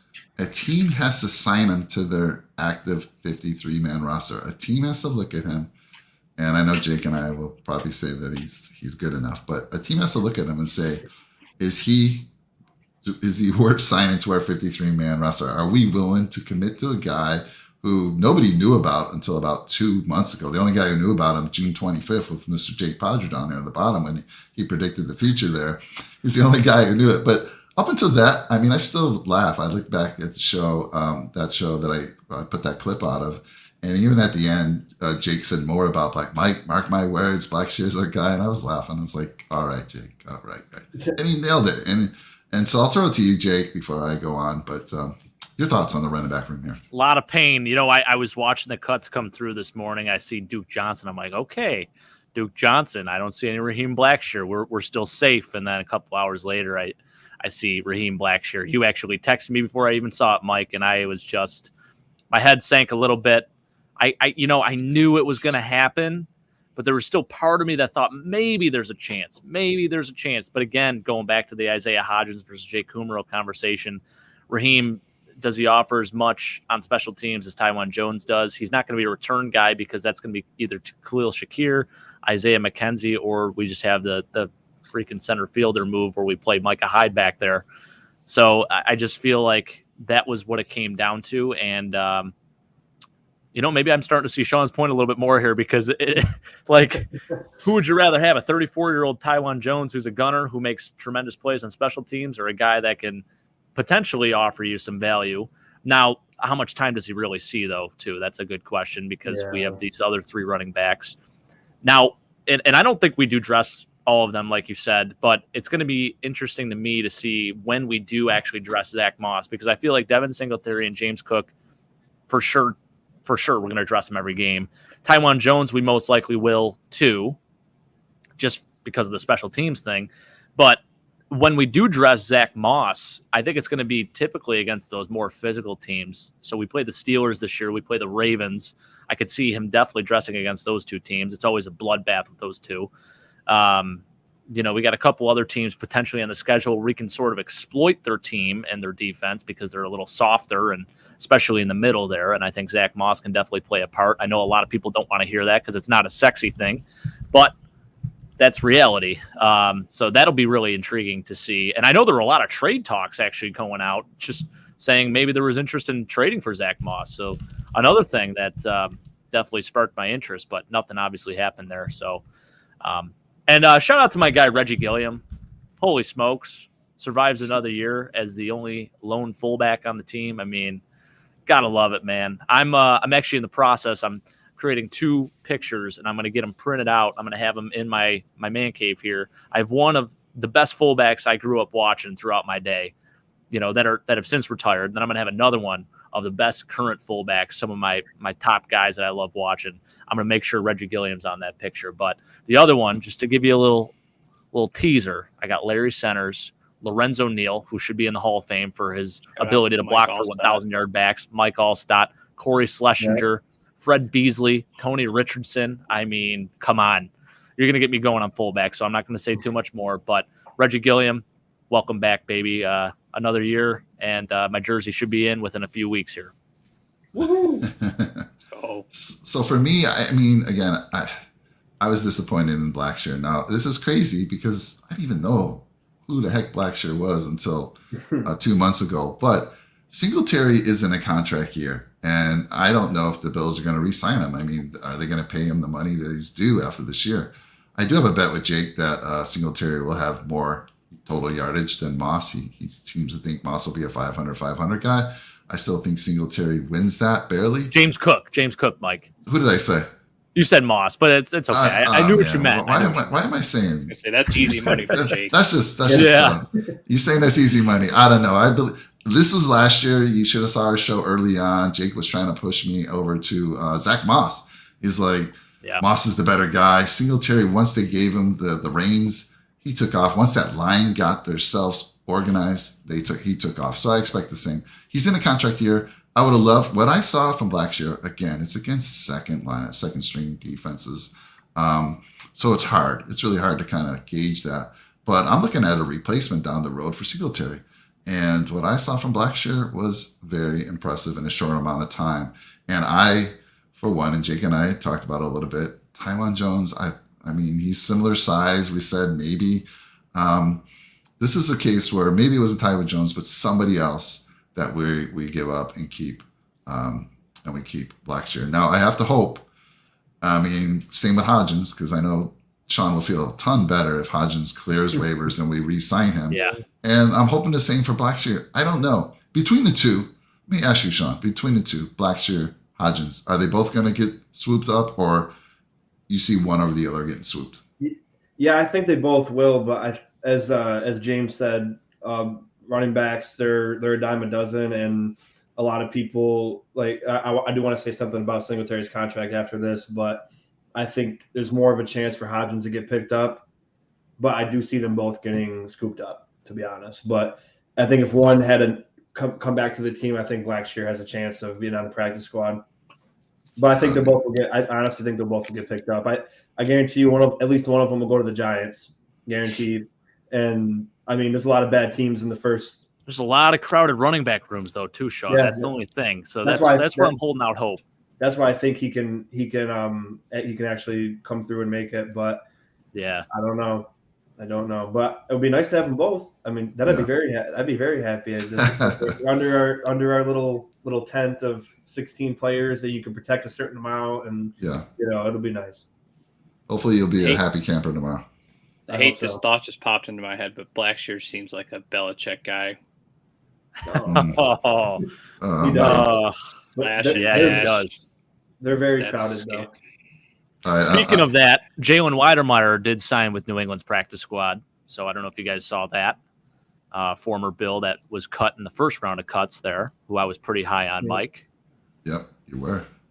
I'm gonna say this right now. If Blackshear does go to another team, he's gonna be one of those guys that we look back a few years and like, damn, we had that guy. I can't believe we let him go. I just think what I saw, and again, I don't know why I got so excited, but what I saw on the field, man, it just looks so good. Hands, he can catch the ball. He's making cuts. Yeah. He looked bigger than his frame. Like that dude looked like a beast running the ball, right? Breaking tackles. His runs. Yeah, I mean, it was impressive. Yeah. So we'll see here again. That was my big disappointment. I think, and a lot of you kind of saw the Blackshear show, and it was a fan favorite, just like Jake predicted. But we'll see. I think we're good. What's that? It was a magnificent show. I just say a couple things about Singletary. Oh yeah. You want to talk about his contract? Go ahead. Yeah, and I'm actually worried because I know we don't really value running backs way too much because, as we've seen, they get like 5-7 touches a game. I'm just like you said, they might not even sign him just to you got James Cook now, and you got Moss for another extra year. Just let Singletary go, test the market. He's not going to demand much money. I mean, he's a great back, but he's not going to be a top money guy. But I do think he gets 1,000 rushing yards this season, and he would have had it last year. But Spencer Brown decided to have a boneheaded penalty that took the 25, 30-yard run away from him, which put him below 1,000, and then that was the last play of his season. So I think he gets 1,000 rushing yards this year. And I've always liked Motor from the moment we drafted him. And he did really good his rookie year. And he missed 4 games and had 750 rushing yards. So I think this is good. As Austin said, he'll have a breakout season.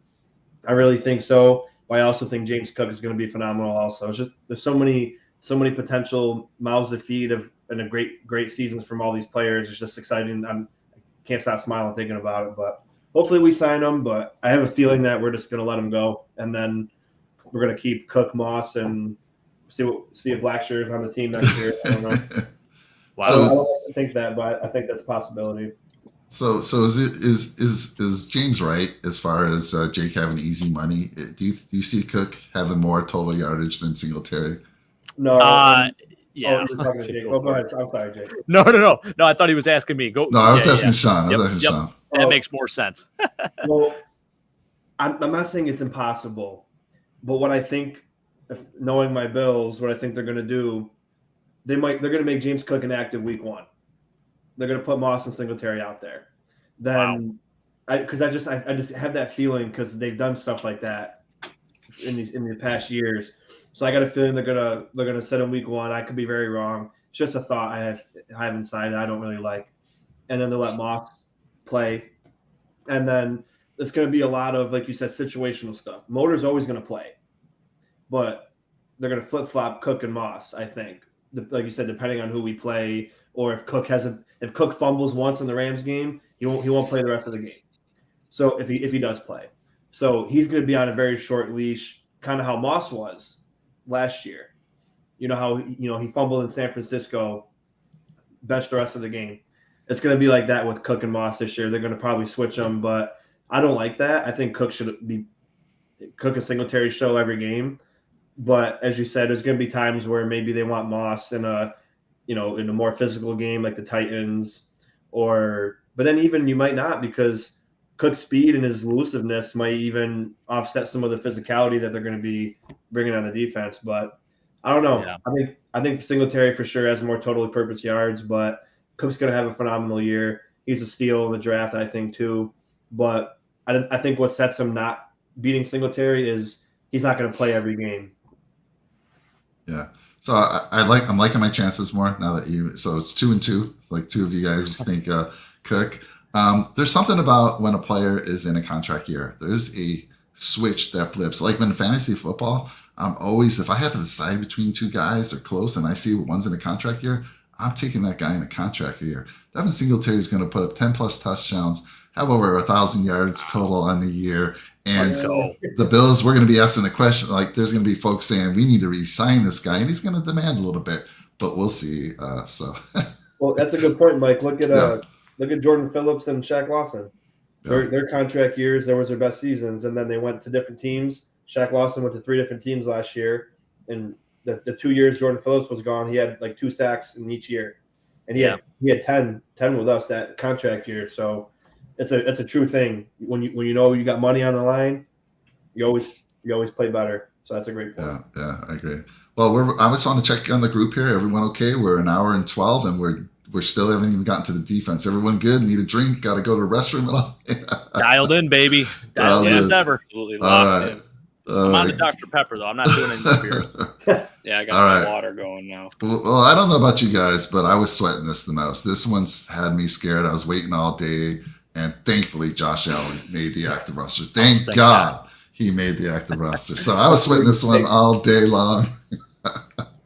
But the only thing to talk about here is Case Keenum, and I'll throw it to you, Shawn, to start. I mean, people were wanting his head after game 1, and it really depended on which team he was playing with. Was it the first teamers or the second stringers? Looked great with the first teamers, and like you expect with the second or third stringers, he didn't look that great. So your thoughts on the backup quarterback situation? I mean, let's be honest. Matt Barkley, Case Keenum, they're not the same. Matt Barkley's a great guy, and I'm glad he's on the team. He's like, Matt Barkley's that guy where, you guys might play high school football or college football, that you just need that guy on your team. He gets everybody going. He gets everybody rallied up. He's like the coolest guy to be around. That's what Barkley is to this team, and I love Matt Barkley. But Case Keenum played in big games. Him and Diggs had that touchdown in Minneapolis Miracle. This guy's played in playoff games. He's won playoff games. He's had winning seasons. He's got a decent career, and he's a starter in this league. Matt Barkley could never be a starter in this league, and that's no knock on Matt Barkley. It's just that's how some people's careers are. And that's fine. I mean, you make a couple $1 million as a backup quarterback. You play on the iPad. You help out the starter, and you have a fun time. But Case Keenum's the obvious answer, in my opinion. And I'm going to say I'm not going to skip ahead to the punting stuff, but Case Keenum, just let him hold. I mean, backup quarterback's held for a reason. If you can trust your backup quarterback to go into a game when your starter goes out and win a game, you got to have the ball in his hand when you're trying to kick a field goal. and that's just where I'm going to stand on the holding thing. Put Case Keenum holding.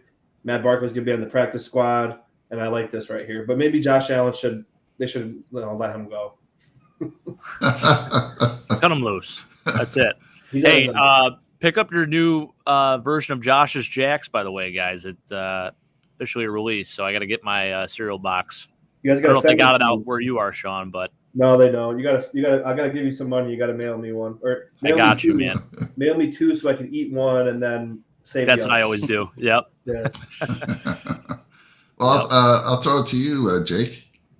Yeah. Not a whole lot more to say other than what Sean said. I mean, we got a punter if we need one, Matt Barkley. So if we need an emergency snagged punter, off waivers. Actually, no, he's free from going to waivers. He's protected. So Yep, that's right. So and he'll come back. He's going to be on the practice squad. So nice to have him. But very interesting though.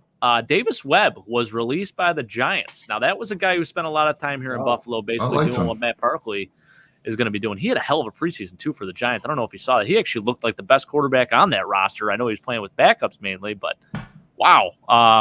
So that's intriguing to me. Like, is there even a competition? Is Matt Barkley for sure the practice squad guy, or is Davis Webb potentially in the running for that too? But he can't be because he's been in the league for what, 3 years now? 4 years? Is it 4 years? I don't even think so. Yeah, I think so. So never mind about that. Yeah. He might be on the practice squad though, because you got Tyrod and you got Jones. Right. He probably will be. He probably will be. I can't imagine them parting ways with him, especially with the connection he has with Brian Dable. Oh yeah, he's valuable. Yeah. But again, nice backup in Case Keenum. Everyone was losing their heads week 1, but obviously showed why he's worthy of that backup spot. And if we need him, which I hope to God we never need to see game action other than maybe him taking a knee. Victory for me. Yeah, that's it. That's all I want to see out of him this year. Maybe some more videos too. Maybe some more videos of him pretending to be a fan. Oh, that was great. If you don't remember, awesome. You predicted a lot of blowouts this year, so he'd be going in to get some true for the blowouts. That's maybe throws a touchdown. Like it was like Mitchell Trubisky last year, Mike. Remember every game I'd say maybe Mitchell scores a rushing touchdown or something crazy. And then he finally did. So that was awesome. Really? Cool. The Texans game, when we blew. Yeah, I had that playing in the back here actually. Yeah. So James, why don't you close out the quarterback room here? Yeah, just start off with the tall guy, looks good in shorts, the top of the list there. Second quarterback drafted in the McDermott Bean era. If you guys remember, Nathan Peterman was taken in 2017. But yeah, I was at that game. He threw that record 5 interceptions against the Chargers out here. I was at that game. Don't ever draft a quarterback in the 5th round if you're Sean McDermott, because it was Nate Peterman and then Jake Fromm, and both were duds. Yep. No, Case Keenum, like Sean just said, just the career he's had, the Minneapolis Miracle, and everything like that. Just how solid he is coming in, which we never want to see, obviously, and the holding situation. I was thinking that too, with everything that went down with our situation and Matt Barkley having to come in. And when did quarterbacks stop holding for kicks? I feel like what happened with that? That was just kind of a question that came to me during I don't know, random time. But I was like, I feel like every video game you've ever played, you would put your backup quarterback in to be the holder on a kick or something. So quarterback room solid. No worries there. We're going to the promised land with 17. So that's hell yeah. I got a trivia question for you guys. I don't know if you'll get this or not. It just came to mind because we're talking about holders. Do you guys know who the last full-time holder was who wasn't a quarterback or a punter? No. And it's kind of give us a hint of the team, maybe. You probably won't. Mike. Okay, yeah, he played with the Rams. Played with the Lions after that. This is like mid 2000s. Doesn't help at all. Was a quarterback in college for a hot second, then he switched to receiver. So I guess it technically is a loophole, but he played receiver in the NFL. War number 89. His name was Dane Looker. I don't know if you're going to get that one or not, but it just came to mind. It's a great trivia question. So if you're ever in a bar, boom. I remember the name. I've heard the name. Dane Looker. He wasn't bad. He had a couple of solid years. He was like a 300-yard receiver, I think, at best, but didn't do a whole lot. But he was a holder for the Rams for like 5 years. I do want to add, when you got a backup quarterback as a holder, if something goes awry, you got your contingencies of, the ball's fumbled. Now we're running this route, and you got Case Keenum throwing the ball and not Matt Hack or whoever that guy was that we had, and whoever. This just makes so much more sense that if something goes wrong, you want a guy who could do something. And I mean, some people that punt and hold, they can throw the ball, but it just makes more sense to. I mean, I highly doubt the probability of a holder getting injured is probably very slim. So I wouldn't worry putting Keenum out there. But I think somebody mentioned like now the NFL is different, James. I think a lot of people were asking, and somebody said like the backup quarterback now they spend so much time like on the iPad and with the quarterback one, so it's like they don't really have the time, which I don't think it takes much time, but they don't have the time to hold anymore. But I just think that's kind of like lame because holding's very difficult and anything in the NFL is difficult. But you're telling me the backup quarterback can't take 100 holds in a practice while Reed's snapping? You know what I mean? Like you could fit that in. And if it takes you 20 minutes after practice to do it, why not? When I played center and when I started playing football, I picked center because there was two freshmen that I was in 7th grade and there was two freshmen played center.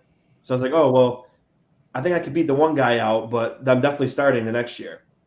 My coach would maybe put water all over my hand and do 100 snaps with the football while it was wet, and then dry my hand off, do 100 snaps before practice even started.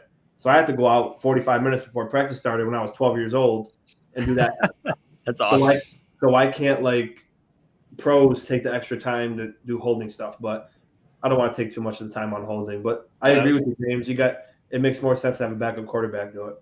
Took it right out of my mouth there with things do go wrong on holds, and you'd rather have a guy that's used to being in like pressure situations, knowing okay, I got to get this ball off, instead of somebody who's just going to fall on it or just kind of throw a blind pass over his shoulder or something just because he doesn't want to get hit. But there's a lot of reasons why I feel like you'd have an advantage having a quarterback holding, especially a veteran quarterback like Case Keenum. Am I the only one who was a kid used to go to the playground and have kick field goals and then also be a holder for your friend? And it's so easy. I did it as a kid. Come on now. I mean, we made such a big deal about holding with our ex-punter.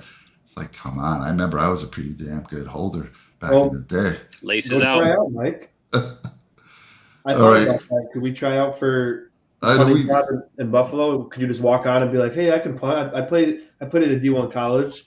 Sure, let's see what you got. Hey, when you got Reed Ferguson snapping the ball perfectly almost all the time, I mean, come on. It doesn't get any easier. You guys ever watch any tape on like long snappers and how fast they get those balls back? I mean, it's like we're talking tenths of a second. That's the difference between you making a pro team and not. I mean, it's insane like how fast these things get back there. It's super impressive. If you ever had a chance, I know it's probably one of those days where you got nothing else going on, like late at night maybe, but just watch it. It's so awesome. Well, you send me a link. You send a link to that, okay? I will. Ago, I saw a video like that. They were this college snapper in the locker room, and he's spinning bottle caps off on long snaps. It's insane. Insane. And I just couldn't. I was like, all right, I got to see more videos of people doing stunts with long snaps. Right. You got to tag Reed in it and be like, what can you do? Yeah, there you go. As far as to say, long snapper is the hardest position to make in the NFL because you can long snap for 50 years, probably not 50, but you know what I mean. You can long snap till you can't move your arms anymore, and there's only 32 in the NFL. There's no backup long snapper, so if you're a senior in college, and there's no team that needs a long snapper, you're done. So I mean, at least if you're a receiver, you can get a chance. But if you're a long snapper, you're only getting drafted if you need one. Yeah, you're not even a camp body as a long snapper. They're not really thinking about that. Yeah, because a lot of people probably think, oh, it's probably the easiest position to make. it's probably the easiest position to focus your time on because you do the same thing. You can go out in your backyard and throw the football against your house or something for 5 hours straight and get the technique and everything down and everything that entails with it.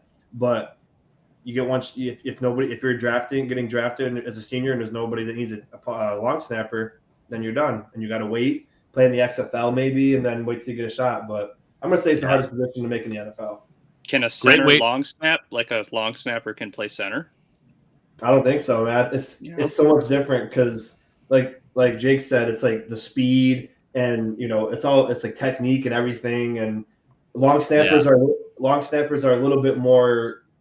Not that centers aren't athletic, but they're a little bit more leaner and more body type is different for sure. Yeah, exactly. Because they got to run down the field and try to make tackles and stuff, and or stop the ball from going in the end zone when you're punting. You know what I mean? But yeah, it's very tough. Gotta give Reed some credit for sure. Undrafted too, I believe we got him. Yeah. Yep. And his brother Blake plays with the Dolphins. Blake Ferguson. And all right, I'm done, Mike. No more long snapper talk. We're on the quarterback slide here. We're talking about we got deep into long snap. There is a slide for the special teams guys. So we've already covered here. We'll be quick on that one. But we're going to change it up here now. Again, we're going live on Red, White, and Bills and Nickel City Mafia at the same time. Amazing. Remember, if you're new to the channel, get over and give us both a subscribe wherever you are. I'm going to move Shawn up to the top here. It's Shawn's time to be the moderator. And I'm just going to sit back and let Shawn take over, and let's get into this defensive line. Pass it over to you, Shawn. Well, I love my big boys, offensive line, defensive line. That's where games are won. And because you guys are letting me go first, and I could talk about them for hours, we'll let our guest James go first. How do you feel about this beautiful defensive line? Again, I feel like this is one of the least surprising things.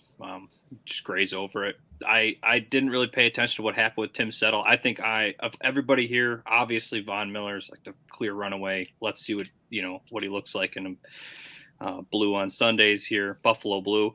But I just want to see Tim Settle. I think that guy's a destroyer. He's a destroyer of runs. I'm excited. I'm real excited to see Tim Settle. And I see that on the depth chart, he's behind Daquan Jones, another solid option. The depth and the amount that these guys rotate. This is going to be the problem area when in the last couple of years, the problem area is pressure, no sack. I think that time's done. It's time to get these guys on the ground. Yep. I love it. Great points. And before I pass it on to Jake, I'm going to say the beauty of this, there's 9 of them, but they're all going to get significant playing time. But go ahead, Jake. No, from a commander to a destroyer, James, Tim Settle, man, love this guy to death. I think out of anyone on this defensive line, as far as potential goes, he has the highest, and he hasn't even gotten close to it. I mean, we saw a little glimpse of what he did against Quentin Nelson in the preseason. Sure, it was only like six snaps or whatever it was, but man, I mean, that was just a glimpse of what he could do. He's a freak of nature. I think he'll eventually wind up in that spot next to Ed Oliver, but Daquan Jones is the day one guy. And he serves a purpose in the fact that he could play nose. I mean, he could play 0 tech, he could play 3 tech, he could play 1. I mean, he's very versatile, and that's been, the theme of the offseason is just versatility and how these guys can sort of play all over the line. Boogie Basham, another guy that's played every defensive lineman position in football, looked really good in the preseason too, was super impressed with him. Wearing 55, which is kind of weird, so that's still an eye test for me, getting used to that. But and then the other two we talked about earlier, Jordan Phillips and Shaq Lawson, man, they came with some energy this offseason here, and they looked really good in preseason, so super excited to have them back. I'm super happy they both made it. I know a lot of people were talking on whether we'd cut one of the two, and I think Shaq Lawson was a bigger name talked about as a potential cut just because of the amount of DNs we have, but super happy he's here. And I think the guy that needs to prove the most to me this year is AJ Epinesa, and he's not going to even really be a starter per se, but he'll be rotated in, and let's see some production. I think the biggest thing now is just getting home and finishing. So that's the model for this D-line. But, man, up front, look at those starters. Greg Rousseau, going to have 10-plus sacks this year. Ed Oliver, he's going to be that's a guy that we're going to have to pay eventually here because he's a top 5 D tackle in the league right now. Daquan Jones, I already talked about him, super versatile. Von Miller, I mean, just a pro's pro. Still an elite level pass rusher. I mean, and he apparently looks great in camp. He didn't play a single snap of preseason, but that's totally fine. He's earned his keep. So, yeah, I mean, we're stacked. We are stacked, and we're going to be a problem. So that's great. And that's about all I got. There's loving. My head's about to explode with excitement from what you guys are talking about. Mike, before I pass it to you, I think we should have gave Ed Oliver his contract last year because it's going to be a big mistake. Because like you guys have said, and like everybody says, he's a monster, and he's been a monster. And I can't remember if it was year before last. Well, a lot of people were saying how he's not having the amount of output that he should be having. But you have to remember, people try to compare every D tackle to Aaron Donald. Aaron Donald doesn't count. D tackles aren't meant to get 10 sacks. They're not meant to get all these tackles. They're meant to plug holes and to be in the right spot so the linebackers can fill holes. And if they get 2 or 3 or 4 sacks, that's incredible. But Ed Oliver got a lot of flack a couple years ago. But last year, he quieted all the haters, I believe. And I think we're going to regret not signing him last year. What about you, Mike? So I love the blend of youth and experience on this line here. It's perfect. It's a perfect blend. You got Van Miller teaching these young kids. Last year, we struggled. I mean, we were the number 1 defense, but it didn't really feel that way, especially in that 13-second game and certain times of the year. You're like, are we really the number 1 defense? We were just destroyed on the ground by the Colts. Of course, Derrick Henry did it to us again. That's not going to happen this year. This line is going to shut down the run. Now, I know the linebackers still have a little bit to do with that, but if these guys are doing their job, it's going to make the linebacker job much easier against that run attack. And so stop the run, going to be much better. And this team's going to be able to get to the quarterback and help those young corners, which we'll talk about a little bit later. And I'm sorry, were you asking me a specific question there, Shawn? Because I was just trying to figure out what the heck I was going to say, and I think you might have threw a different question at me. Everything you said was amazing, but I was asking, do you think we're going to regret not giving Oliver his extension last year? Oh, opposed to this year? Great point. Yeah, he's been coming on every year, getting better and better, and with the guys around him this year, he's only going to have a bigger year. So yeah, he's not going to get Aaron Donald money like you said, but my God, he's going to be demanding a lot. He's already going to be demanding a lot. If he was on the market this year, oh my God, it'd be unreal. So yes, absolutely. Yes to your question, sir. Awesome. Like you said about the experience mix, young and old. Like Von Miller said, he's feeding Greg Rousseau gasoline and gunpowder or whatever he said, and then they had I think it was Phillips, Settle, like maybe Epinesa, or it was Rousseau or Epinesa, one of them. They were in a video on Bill's YouTube channel, and Settle's just so quiet, and then they asked him to describe himself, and he just gets loud. He goes, "I'm violent." Like, he's just violent. I like being violent. And it's just what's coming. That's what's coming out of it. Yeah, like you said, it didn't feel like the number 1 defense. You hear that over and over, and it's like, I saw the games. I saw how often quarterbacks got away from the pressure. Didn't feel like the number 1 defense. In the Colts game, that was a slap in the face, and that's over with. They address our edge rushers were heading in the right direction, but our interior was kind of suspect and fully addressed, I believe. And and then you add Von Miller to an already blossoming edge rushing situation. Crazy, man. I mean, come on. Yeah. Yeah, there's so many great points, and what your dad said. We didn't have the extra money to sign him, and you're 100% right. But we don't even have the money this year, and we still got to sign Poyer. So it's like, I have a feeling. I got a feeling. Again, I've been a little bit on the sour side tonight, but I got a feeling Ed Oliver is going to end up like Jordan Phillips and Shaq Lawson. We're going to offer him whatever. It's going to be a little bit under what he thinks he's worth. And then they're going to let him go test the market. He'll test the market, and he'll be on another team. Because that's what happened with Phillips and Lawson. They both wanted $10 million a year. They wanted to offer them like $8 million, and they left. And then now they're back. But there's a lot of money that needs to be spent. So, and again, when you waste money like on Howard for $3 million, if you kept him, it's a little bit different. But I mean, what a lot of people miss here, guys, is people say, "Oh, Von Miller, he doesn't got AD anymore. He's old." Von Miller has been established as a top 10 pass rusher of all time, regardless of AD. And all these young names, Rousseau, Basham, Epinesa, even the not young names, this investment of Von Miller is going to pay dividends to every one of these players. So Greg Rousseau was already amazing. He just got twice as good. Ed Oliver, twice as good. Settle, Phillips, Basham, Epinesa, Lawson. Everybody's got way better being in the same room as Von Miller. And a lot of people think like, oh, it's a waste of money. Drink a blue, you feel better. Yeah, I know. I should probably on that thing.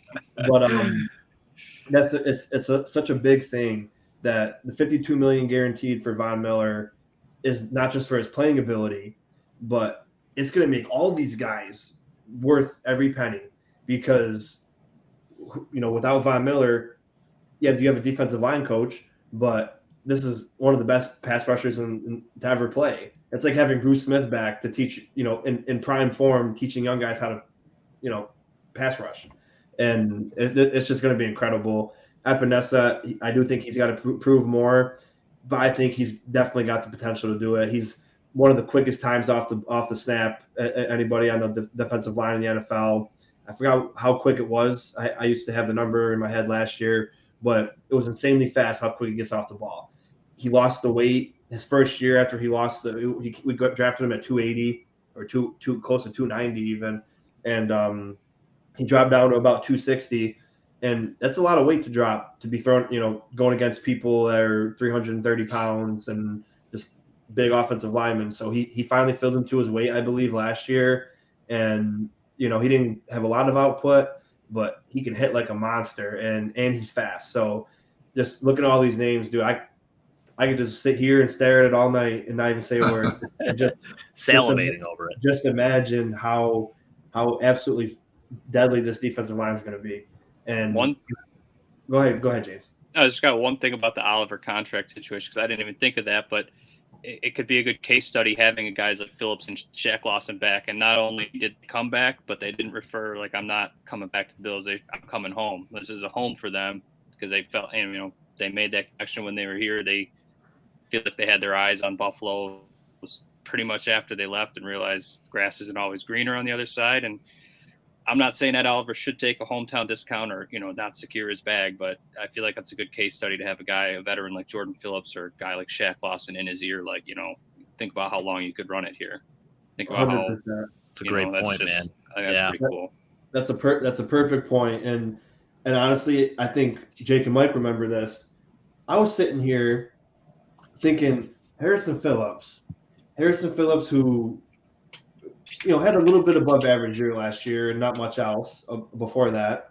He'll take a hometown discount to stay in Buffalo. He's got his, his charities around here and he does all these beautiful things in Buffalo. He'll take a discount. No, he took a bigger bag in Minnesota.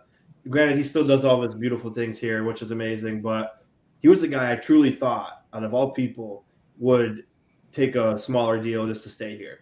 So I was wrong. It all depends, but like you said, it's a great case study. It all depends on the person, because a lot of people, they care more about. I mean, I never had $12 million thrown at me, or 8 or 9 or 10, as opposed to like 1 or 2 million less than that. So I can't attest to what I would do in that situation. But as you said, people love this place. This is home to everybody. Josh Allen, he said, "This is where I want to be forever." Everybody wants to be here, and we couldn't say that a few years ago. But this is like, it sounds corny, but this is a family, and I really think Ed Oliver would want to see it through here.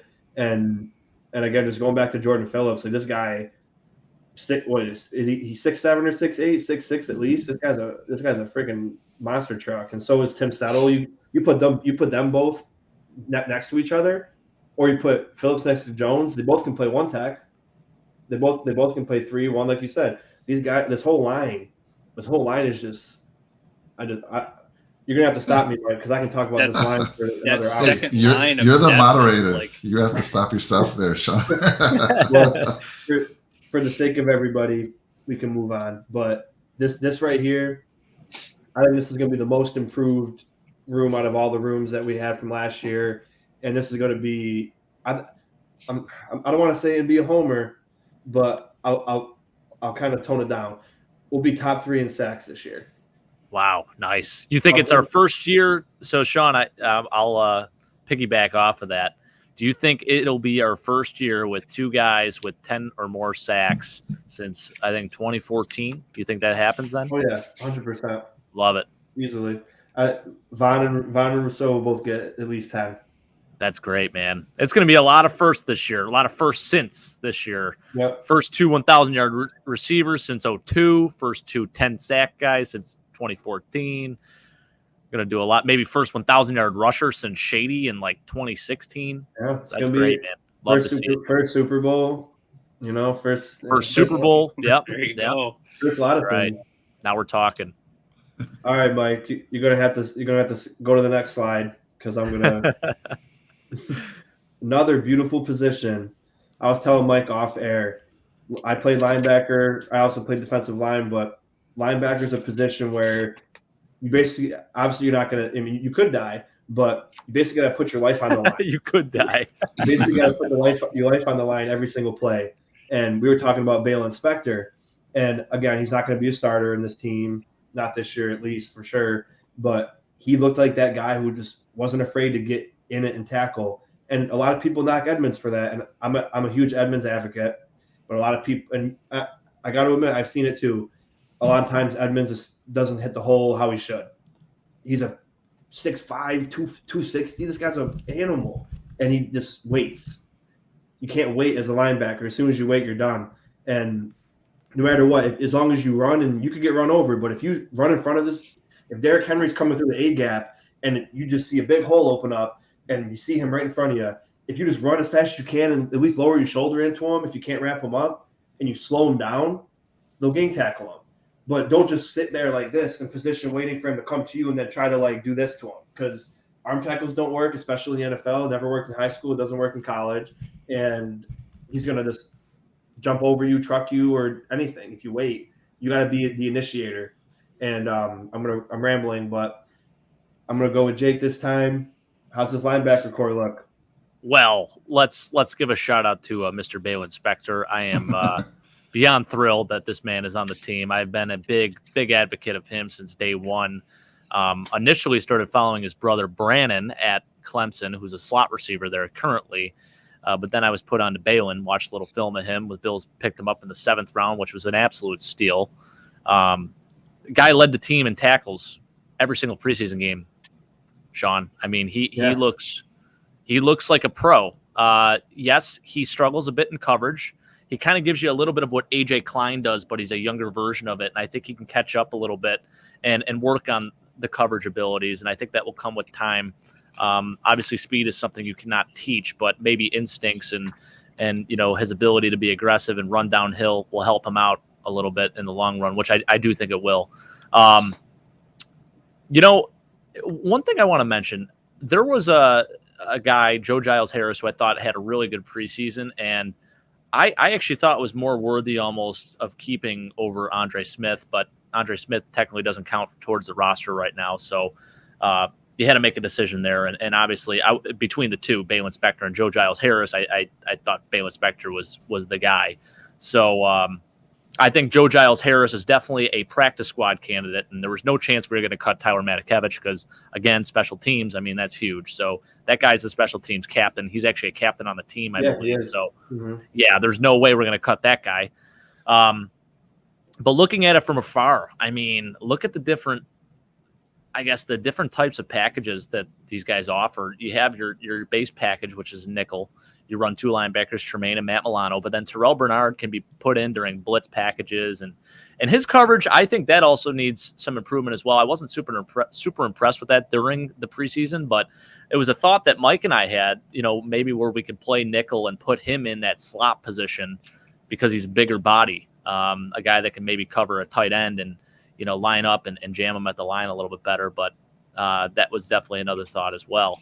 But I'm excited about him. He offers some potential, and I think he's going to continue to grow and get better. Tyrell Dotson, good depth guy, a guy that's been on the team for a couple of years now, so I'm pretty happy with that. But across the board, man, I think we're gonna have a nice season with the linebacking core in general. It's a contract year for Tremaine Edmunds. He's bound to have a great year. He's going to finish. He's going to show why he's worth the money. And regardless of whether we pay him next year or not, I think this is the year he finally shows out and proves some of those haters wrong. So big year for him coming up. And Matt Milano, of course, always consistent. So not at all worried about him. Absolutely. I like what your dad said. Put the hit on him first before he hits you. It won't hurt as much. And that's Takeo Spikes said that to my dad on the radio, actually. Yeah. So that's amazing that he brought that up. He was on 97 Rock, actually. This is back when the Bills had just signed Takeo Spikes, and he was on, and my dad got on as a guest, and he asked Takeo, like, if he had any word of advice to give, what would it be? And that's what he said, which I think is great. That's brilliant. Perfect advice. 100% perfect advice. Mike, that's right. Mike, I'm going to turn it over to you. I remember you said off air that, or you even said it, you said it pretty much in the beginning, I think. There was a linebacker who you thought should have made the team over somebody. And I'm assuming you met Giles Harris. Am I correct on that? Well, actually, it was both Jake and I talking about him. He actually looked pretty good. And I think, Jake, you mentioned him already, right? So, yeah. Yep. Yeah, so it was more Jake than I, Shawn. But yeah, he looked pretty darn good out there. For me, again, flip the switch. It's a contract year. Tremaine Edmunds, probably the most athletically gifted linebacker in the NFL. If he can just put it together, and now that he has that amazing line that we just couldn't stop talking about in front of him, if this guy doesn't have a incredible year, then there's something wrong with him. But I fully expect him to just kill it, because that line in front of him is going to open up so much more opportunities. Again, contract year. Milano's solid. Terrell Bernard, I don't know. I wasn't that impressed. I mean, obviously, I don't know why they have him as a middle linebacker. I put him there. He would never play middle linebacker. He's way too small. We thought he could play in for Taron Johnson sometimes in those nickel packages, but what I saw in preseason, the coverage was just lacking. I see him as a guy to maybe bring in if you want to. He seemed to be able to get to the quarterback, which he was known for in college as well. So, and Tyrell Dotson and Matakavich, which I said that name right finally, Jake. There you go, Mike. You got it. I got it right. And then Bale Inspector was a nice surprise. I mean, they're going to have to start looking. I do not believe. I mean, I saw one show, and I'll ask you guys this. I saw one show earlier in the year, and they have access to the Bills, so they are reporters. They have access to training camp. They're on the sidelines. One of the guys said that no matter what type of year Tremaine Edmunds has, there's no way the Bills are signing him. They're already kind of looking past him. And if that's true, who's that guy? I mean, did they draft somebody to maybe replace him in the future? And looking at this board here, I don't know if Bale Inspector is the answer there. But anyhow, I wanted to ask you guys, do you think if Tremaine Edmunds has the year that I just said I think he's going to have, think the Bills are going to sign him, or they've already kind of said there's no way, he's going to be asking too much money, we're going to have to look somewhere else? For a player that young, I mean, it's going to be a big contract. There's no doubt in my mind, especially with I think other teams are going to come at him and throw him a lot of money too. They're going to be looking at his size alone and the potential that he still has even after his tremendous year that he's about to have, and they're going to want to throw the kitchen sink at him. You know, I mean, it's going to be tough, and we have so many other guys to pay. I mean, we still have Jordan Poyer, as we mentioned earlier. We have Dawson Knox coming up. We have Ed Oliver. There's just too many other guys out there, and I know there's, as a linebacker, captain of the defense that Tremaine acts as, like it's tough to replace a guy like that, but we're gonna have to find a way. Maybe a veteran, that could be the answer there, just a stopgap, and maybe we take someone in the draft this year. So I'm more on the line of we probably don't re-sign him. Yeah. All right. Well, that's all I had, Shawn. I mean, we're kind of the same boat, right? I mean, it's going to be Edmunds and Milano out there, same what we saw last year, last couple of years, and obviously people have been disappointed with Edmunds so far. But that switch is on. It's going to flip on, and with that line in front of him, it's going to go to another level. And I truly believe. I know you said you were trying to be nice, and you said what, top 3, top 5 defense. I see no. No, I said top 3 in sacks. Oh, okay. So I see. I say there's no reason why we're not the number 1 defense again. 100%. I agree. Right. Sorry, and James, before I turn it over to you, I do want to say, I think I don't know why people hate Edmonds so much, but like you said, just his genetic makeup is just. It's like you see those guys that they never work out, but they're just jacked out of their mind. They're like, yeah, I mean, I eat like pizzas every night, and they're ripped up, and their biceps are 25 inches. He doesn't even know how gifted his body is, and like you said, once he gets all these little things together, it's just little things. Like, and I'm surprised coaching hasn't done any. And like you said, if he doesn't get it together this year, something's wrong, because like these are all little things that I noticed, and I never played NFL football. Just telling the guy, hey, hit the hole harder. As simple as that. The coaches don't do that unless they do, and he doesn't listen. But it's just gonna be tough to pay everyone, man. Like, that's why I'm worried about we're gonna lose Oliver, Edmonds, or Poyer. We're gonna probably lose one of these guys, unfortunately, just because we gotta be realistic. Well, we got $5 million right now. Yeah. Like, actually less than that now, probably, right? Because of the cap hit with OJ. Yeah, so we got like less. We'll just say, just to be safe, less than $10 million. That's not enough unless Bean reconstructs even more people, which he probably will. But it's gonna be very hard to pay everybody. But go ahead, James, and then I'll finish it up on the linebackers. Yeah, I think he's still got on his list there. I mean, it's Brandon Bean. He could pull a move that we couldn't see coming if we studied for years. So, but I think he's got Trey White's contract he can restructure still. I believe it was talked about him or Dawkins, and I think Dawkins just went. So, you guys all make great points, Mike. With if Edmonds puts it all together, probably he's got to be in the conversation for top 5, top 10 linebackers in the league. Leaning more towards top 5.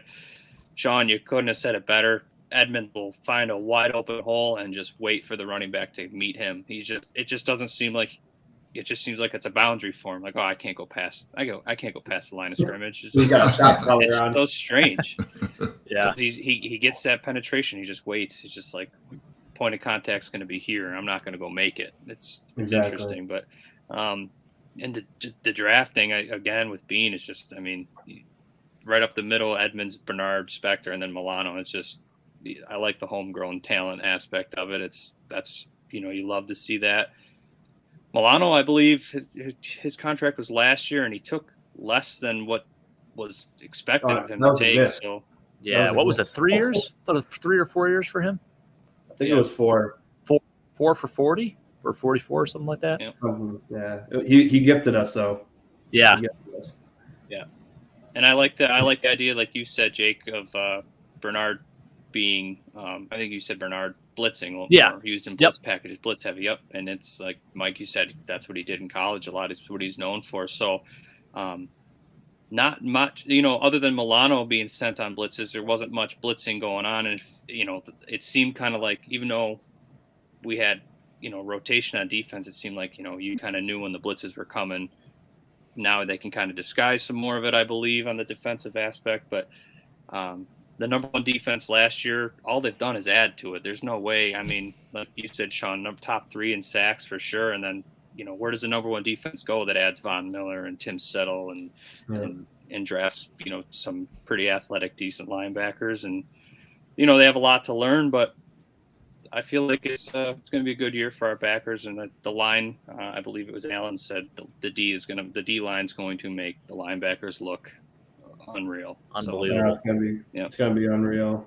Just real quick. And Edmonds seems like a guy that would probably go to everybody throwing money at him. If Pete Carroll's still there, I feel like that's a Seattle kind of guy, the big linebacker. But I hope he doesn't price himself out. But if I had to lose somebody, I'd say lose Poyer, but then, that comes off my tongue, and I'm like, that would suck to lose Poyer, because there's not many like him that can see the field in front of him like he does. So, yeah. Jeff Blake makes a good point here. I called him Jeff Blake. That's the first name I thought of. Jeff B. Sorry. It's probably not his real name, but anyways, he does make a good point here. He's going to say he's going to surprise a lot of people, and we're soft off the middle last year, especially against Tennessee and New England. And now that we got those D-line in front of him, man, it's going to make a world of difference. I think we're going to see what he's truly capable of. So it's a great thing for sure. I wanted to add, if we're not number one defense, but we're going to be in the top 3, and if we're not number one defense, it's only going to be because we have a much harder schedule this year. That schedule is tough, especially those first 7 games of the year. Oh yeah. So that's really the only thing that's going to keep us from having those stats, maybe to be number one. But my goodness, they're going to keep us in every game, honestly. Oh yeah. And before I do my piece, I could have sworn, Mike, you said that there was somebody that was a linebacker who you thought deserved to make the team over somebody else, or was I hearing things? You might have been hearing things. That was Joe Giles Harris. We were talking. Well, Harris, I don't know if he necessarily mentioned said to make him over, to make it over someone else, but as a potential candidate, I was saying maybe keep him over Andre Smith, but then, Andre Smith, of course, is suspended, so he doesn't technically count as a roster spot. So we had a decision to make there. And again, going back to the discussion about special teams, Andre Smith, special teams guy, they love those guys. So, yeah. And you know what I'm going to say? One last thing on Tremaine Edmunds. Him being in the middle and having that D-line in front, just imagine. I mean, those guys applying the pressure to the quarterback, and then you have Tremaine Edmunds in the middle. I mean, how many interceptions does that guy get this year? Maybe he has like 4 interceptions this year even. Well, think about that. His problem wasn't being in the position, it was actually catching the football. Yeah, right. He dropped like 4. That's very true. That's very true. Yeah. But no, great point. And the only thing I'll say about special teams with Matakevich, that's different than Kumro, because this guy is literally a captain, and he's an, I wouldn't call Kumro an ace. Matakevich is an ace, but that's why you got to keep this guy. But Tremaine Edmunds, like, just think about it. This guy was 19 years old, leading a defense. Middle linebackers are the captain of the defense, and 19 years old. He's a kid. He's still a kid. He's 20. Not even his natural position, really. Middle linebacker. He was an outside guy. So exactly, he's a kid playing a different position, and that's a very important position. And people got to remember that too. This guy, it'd be a shame if we lost him. And I would even entertain the fact of maybe putting him outside. If they don't think he's a middle linebacker, put him outside. Put Milano in the middle, because Milano's got the ability to. I think he can hit a hole, better than Edmunds could. And I will say this because I'm interested. Von Miller is actually, obviously you guys know he's an outside linebacker, and every defense he's ever been on runs the 3-4, and then he's the guy, that comes down on the line. Rusher. Yeah. So there's going to be a lot of different defenses that we probably different formations and everything that we didn't see last year because of that, unless they just stick to, we're going to do the typical defense. We always run the nickel and the four down linemen, and make him a defensive end, but he's a linebacker. So it's going to be interesting to see the types of defensive sets that we do. But Mike, I have to agree with you. I think Bernard's kind of on the small side, but his potential is there, and these guys will put on weight. And same thing with Spencer Brown. We thought he was a little bit too light at tackle at 3. He was like 310 at 6'8". It was that's a big man, but 6'8", you could probably put at the most 20 pounds on, and then that'd be pretty solid. But I could see him putting on more pounds, or just being used in the blitz, like you guys mentioned, how he's great at that. That's a perfect example. You can just bring him in once in a while and shake things up, because obviously people will key into that. Oh, he comes in when they blitz, and then you don't blitz, or just anything like that. But he'll see some playing time, and I'm sure Spector he'll possibly get cut when Smith comes back. But don't say that. I mean, they're gonna have to make some decisions. Yeah, no, you're right. You're right. It's gonna be hit. They might not even cut a linebacker. They could cut another position. Yeah, they might cut Bobby Hart. Who knows? But how about your boy Jay Kumro? Or Shawn? Or Jay Kumro. But they will never cut him. He'll retire a bill for sure. Yeah. But I think Tremaine will be absolutely fine, and this defensive line is going to make him better, like everybody has mentioned. And I think it might be the next slide, Mike. But I think the only really worry is the quarterback position. It is the next slide. So you can go ahead, and if you guys are all set with the linebackers. All right, let's go. Let's do it. Well, there was a couple guys we thought, I know, that could have made this team, and it was very hard. And seeing this name up here is going to make me angry again. Saran Neal. But Really? That's a Jake guy. They're going to get Jake for it. Yeah, I love Saran. But man, I won't say anything about him. I'll shut up. But, I'm going to say before we get into it, when I say we don't see Trey White this year, I mean we don't see Trey White at his full, because seeing him on the PUP to start off when it was he should have been ready for week 1 with the injury. I know they're saying it was supposed to be 10.5 months. The ACLs are 9. They're about 9, and it could have been a little bit more severe. But this is telling me is possibly the recovery wasn't smooth, or I don't know. It's just it doesn't sit well with me, because he's going to need at least 4, maybe even 5 games to even get back into game shape, and then he might not even get in the game. He might not even be in game shape. So hopefully we get him for the playoffs. But I think next year is more realistic timetable to see All-Pro Trey White. But I think this is a solid room. I'll say my piece last, but Mike, I don't ever let you go first. I don't think so. Or did That's you go all right. first last time? I talk way too much, so it's nice being just sitting back and listening. But yeah, for me, I'm super excited that they found a way to keep Cam Lewis. I was so worried that they were going to cut Cam. The guys look good. I mean, all these guys look good. I'm gonna put Saran Neal aside, special teams guy, but as far as cornerbacks and not having Trey coming into the season, even in the training camp, I was concerned, and I'm like, I don't know if I trust Dane Jackson. We need to go after a veteran. Jake and I were talking about that. And now that I've seen all these guys and how good Christian Benford, oh my God, guy's been fantastic. The question, so I am super excited. I'm not worried anymore. I'm not worried about not having a veteran. Yeah, Cooper Kupp's probably licking his chops right now, but you know what? I think Taron Johnson and Kyer are going to surprise him a little bit. But I have to ask the question over to you, Shawn. Who starts opposite of Dane Jackson, in your opinion? Is it going to be that first rounder Kyer, or did Benford step up enough to maybe take that? I think it has to be Kyer, but it's a good question.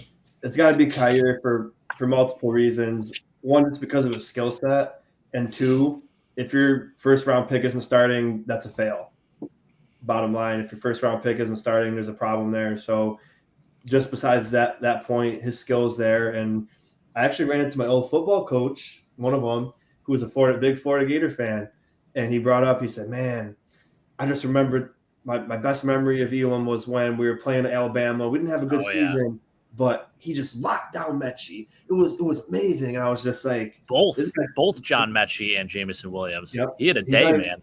He's not even a Bills fan. He was like, you guys got somebody absolutely special. And we do. And I'm just saying, like, it's a fair point to say if your first round pick doesn't start, then you did something wrong.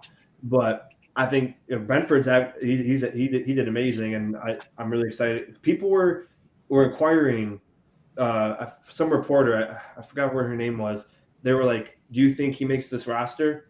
Because they wanted him like week one of the preseason, and so that's just awesome to say. And I'm gonna say Elam for sure. Elam and Dane Jackson, and I mean, it'd be nice to have Trey White for this, especially this gauntlet of games, the first 7, because you're playing the Chiefs, you're playing the Ravens, you're playing the Rams, you're playing the Titans, you're playing all these teams where you're going to want your all-pro corner. But I think this will also be good for these young guys getting that real intense experience. It's gonna be really great. It's gonna pay dividends. But you guys go ahead, Mike. If you need to finish, go ahead and finish. But that's my answer. I was just gonna say the fact that I can even ask you that question, Shawn, whether Christian Benford or Kyer, just tells you how comfortable I am with these guys. Yeah, that's amazing. So, that's it for me. I mean, I think Trey White, when will he come back? I know he has to be on the PUP list for at least 4 weeks, so week 5 would be the first time he could come back. But I'm excited what these guys are going to do, and like I've said with the linebackers, that front line's only going to help them. So that's all I have on that one. All right, James, how do you feel about this cornerback room? All right, so start with Trey White, the man of the hour, the man of the preseason. all eyes. I mean, a lot of things were flying around today with cuts and this looming. Everybody seemed to be asking all the big reporters, what's the status of Trey? What are we going to see with Trey? Better safe than sorry. I believe somebody's Razor Reactions put that in there. Better be safe than sorry. Get him back. Him and OBJ will play their first game of this year together. Nice. So that's good to see. And yeah, Mike, the UB product, Cam Lewis, carved out. I mean, this guy's been sticking around, stuck out the practice squad, and this year they finally said, you know what? We noticed you. It's you or I believe it came down to him or McLeod, and they said, you both are going to get reps at safety, and Cam Lewis kind of that's what set them apart. It was his versatility over McLeod, and obviously the two rookies with Elam and Benford coming in, that just kind of made it easier to get rid of McLeod and not really even look back at it. Saran Neal, I know last year, I can't remember. I don't remember where I read it or watched it, but the players were saying, he's the best athlete on the team by far, just all around athlete. And that's kind of why he's still here. He can play, I think, every position on defense, they said, if he had to, except for line, of course. But, Teron Johnson, best nickel in the league. And yeah, Dane Jackson, it's big for him. But yeah, like you, Mike, I'm, seeing the competition and seeing Elam and Benford going at it for, who's going to be the day one starter if Trey's out, which he ended up being. I'm comfortable. I feel like there's a lot going on. And, what helps these guys out so much is having 23 and 21 over their shoulders. Like, what? You do your thing. Don't you have all day support back here. Don't even worry about it. And what a situation for those two to come into. And again, with like the rotational depth on defense on the line, Elam and Benford, you can plug and play all game long, just keep them fresh. They're going to be facing, like you said, the first 7 games this year. They're going to be going against some receivers in this league, some top receivers. So keep them fresh. Absolutely. Great stuff. Before I pass it to Jake, Razor Reacts is actually a pretty good friend of mine from this kind of YouTubing thing. He actually didn't tell me he had a big YouTube channel, over 1,000 subscribers when we first met. But nice. Razor Reacts, go sub to him. He does a lot of stuff. He does like rugby, Bills. He does a bunch of stuff. That's sweet. So go give him a follow. He's a real cool dude.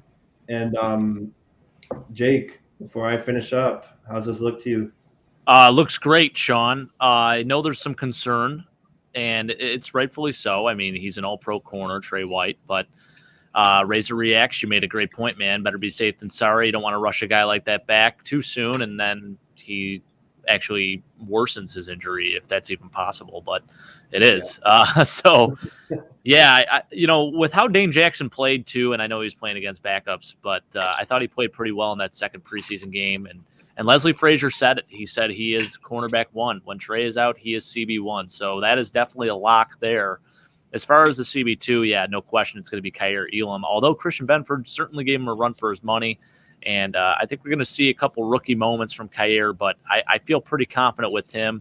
And honestly, the physicality that he brings, man, I love it. That's something we've lacked at corner over the past few years, with Levi Wallace even not being that physical. So that's something that I think we've certainly upgraded with. Taron Johnson, of course, probably 1A, 1B with Kenny Moore as the top slot corner in the league. So that's just a beautiful thing to have. So I think that's going to help a little bit too, of course. As far as Saran Neal goes, he was the difference in us losing that KC game. I'm going to say that straight up right now. That first game against KC, we absolutely shut down Travis Kelce, and that was because of Saran Neal, because he's a bigger nickel guy that can play like as a rover safety, can play slot corner, and he's a bigger body that can jam guys like that at the line and really throw them off, and he did a tremendous job. But for whatever reason, we went totally away from that game plan in the divisional round game, and I don't know why we did, but that was a huge reason why we lost. Obviously, Travis Kelce running free. I mean, we're protecting the sideline, just letting him run free up the middle. It's just like a total head scratcher.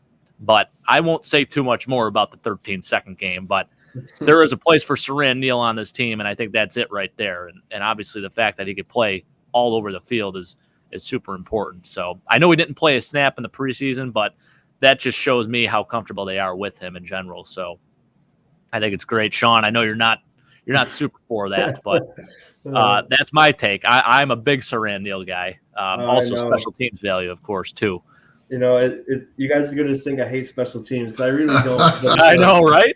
Can we just get someone who can play their actual position and do special teams? Because none of them can. And you say Saran, I'm going to have to disagree with you just a little bit, not 100%. Saran Neal, I think, wasn't the reason why we lost the second game. The reason why we lost was because the defensive line did absolutely terrible with contain and just pressure in general, because Mahomes couldn't run out of the pocket the first game.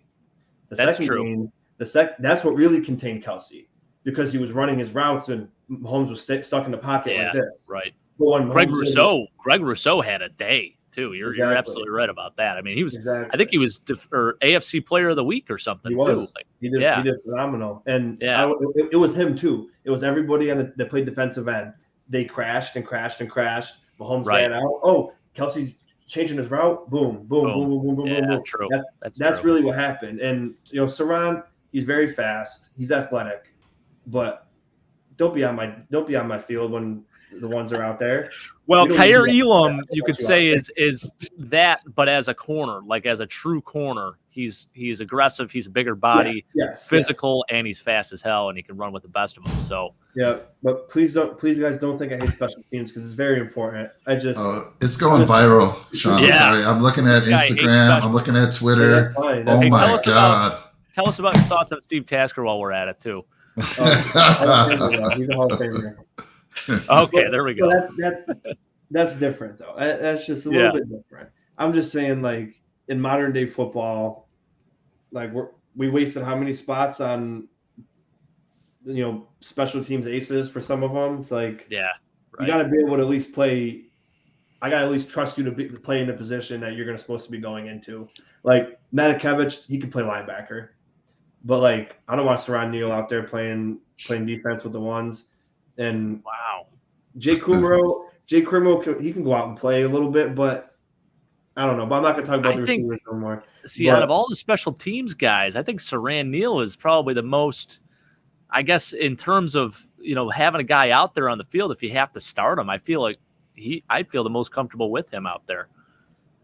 Out of those guys you named, at least, I don't know. I just thought, especially last year, he did pretty good in the Chiefs game, the first one, but there was also a couple games he went in where he just got dusted by everybody, and I was just like, I don't remember if you guys saw that too, but I was like, get off the field. We don't need you on the field ever, so please go play special teams and never step foot on the defense again. And again, he could have had a couple bad games. We're all entitled to that, but it's fine I'm not stressing over keeping Saran Neal, to be honest. It's just like, you look at all these good names, it's just like, oh, he's not going to play corner. So my question to you is, would you have rather kept Nick McLeod over Saran Neal? No. Or Cam Lewis? I mean, because I think it really came down to that final spot. It was between Cam Lewis and Nick McLeod. And obviously, as James said, Cam Lewis has the ability where he was playing a little bit of safety and, the versatility, again, that was a big thing. And he's been with the team, the last 3 seasons. So No, I'm fine with keeping Saran. It's just like it's the divide is hard for me, because like we're talking about cornerbacks, and I'm not trying to bring in special team ability. I'm just trying to talk about the position that they're playing. So I don't want people to think I'm just like hating special teams, because it's a third of the game. It's very important. We lost against Pittsburgh because of our special teams being trash. And it's important. But when I'm looking at cornerback ability, he's the worst on the list here. Yeah, and he's definitely stiffer than these other guys too. I mean, even Christian Benford, man, we didn't even really talk about him that much, but it's amazing what he was able to do. Like he looks pro ready. I mean, coming out of Villanova too, like holy cow. It's incredible the value we get. And, TJ definitely 1A, 1B, like you said. And Dane Jackson, I don't like to hear that like the 7th round pick is the number 1 corner over the first round pick, but he's a guy who really proved that it didn't matter what round he was picked in. Last year, you got to play corner. I mean, him or Levi, you could argue who was cornerback 1, but we'll say Jackson, you were cornerback 1, or 1A, 1B even for us. That was a big responsibility because we lost a couple games before that we shouldn't have lost. We were close to losing the division. Yeah, right. He had to come play, great football for the rest of that half of the year or that quarter of the year. So I love Dane Jackson. He's aggressive. He's good at tackling. He tried. He's probably out of the DBs the one that arm tackles the least. And it's so good to be able to trust. Like Mike said, you look at all these guys and you're happy with all of them. I trust Dane Jackson to go out there. And Kyer, he's going to get a couple holding penalties and whatnot the first couple games, but he's a guy that he's just going to him and Trey White. I'm picturing them next to each other, full strength, full health, maybe even a year experience for Elam.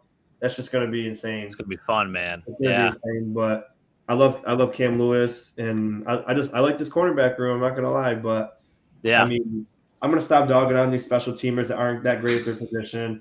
They're Buffalo Bills. I love them all, but all I ask is just let me be able to trust you in a big spot.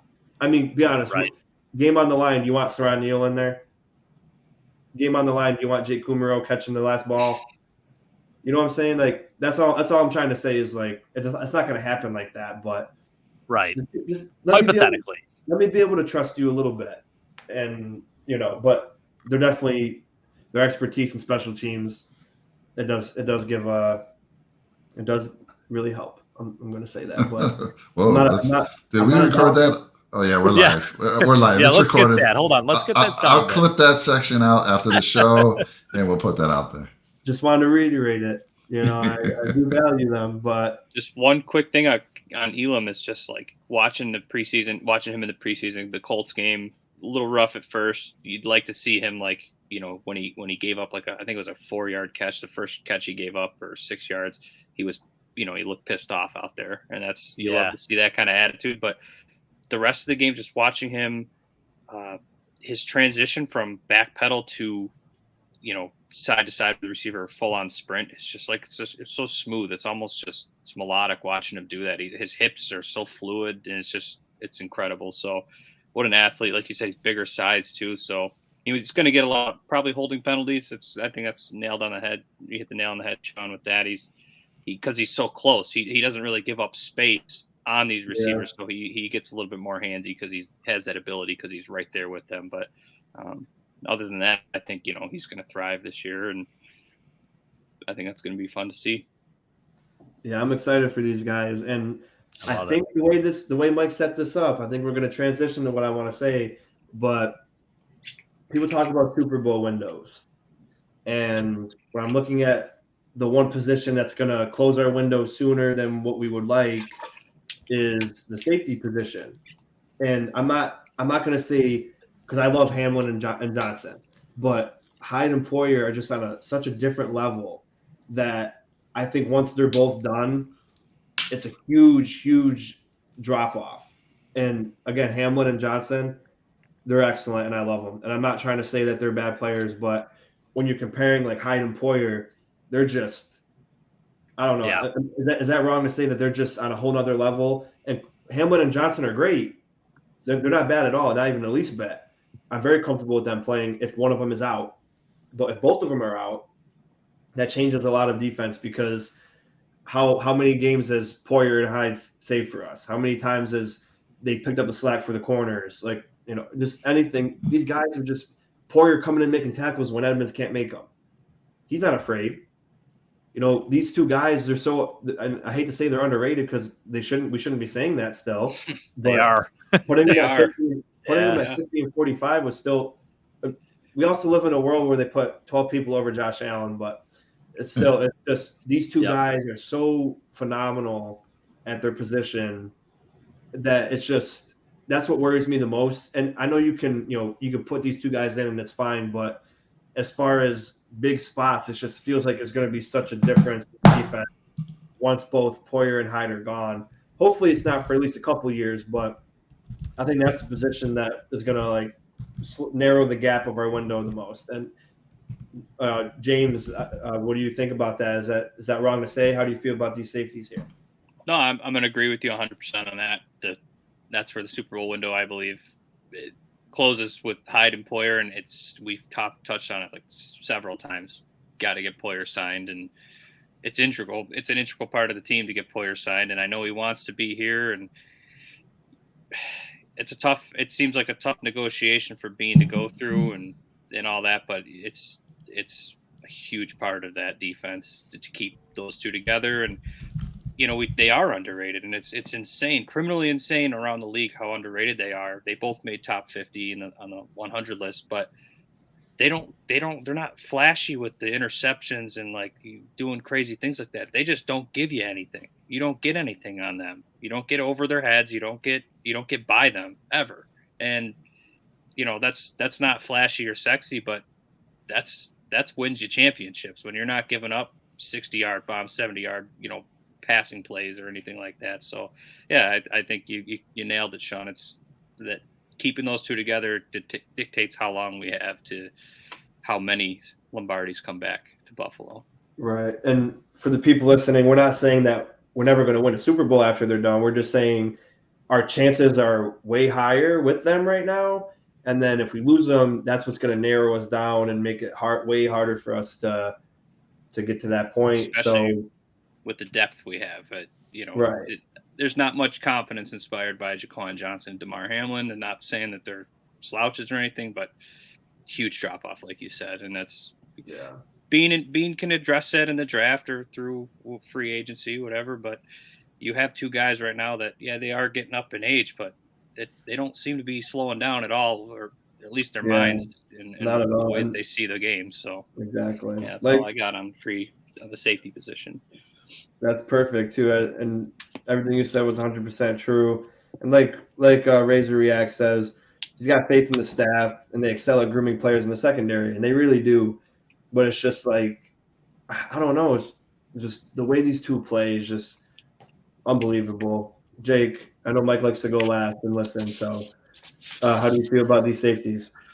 Well, I think 3 years is the amount of time we have left, like out of quality play for the both of these guys with Jordan Poyer and Micah Hyde. And yeah, I mean, it all kind of goes, it starts with them. And if one of them are out, I mean, we already got a big gap to fill, but you imagine with both of them not there, we mentioned it earlier. I mean, how comfortable we feel, having those younger corners in front of them, because they got their backs. I mean, again, Mac Jones's most accurate throw intercepted by Micah Hyde in the playoffs, just out of nowhere. Like, that's something you're not going to get out of just a normal everyday safety. I mean, that's an elite level of play. And yeah, sadly, they don't get enough recognition as the best safety tandem in the league. I mean, they've been the best safety tandem in the league over the last 3 seasons, I feel like, and 100%. Still just not getting the respect they deserve. And yeah, at the end of the game, who are you going to count on to make a play? I mean, Micah Hyde, Jordan Poyer, how many game-clinching plays have they made over the last few seasons for us? It's amazing.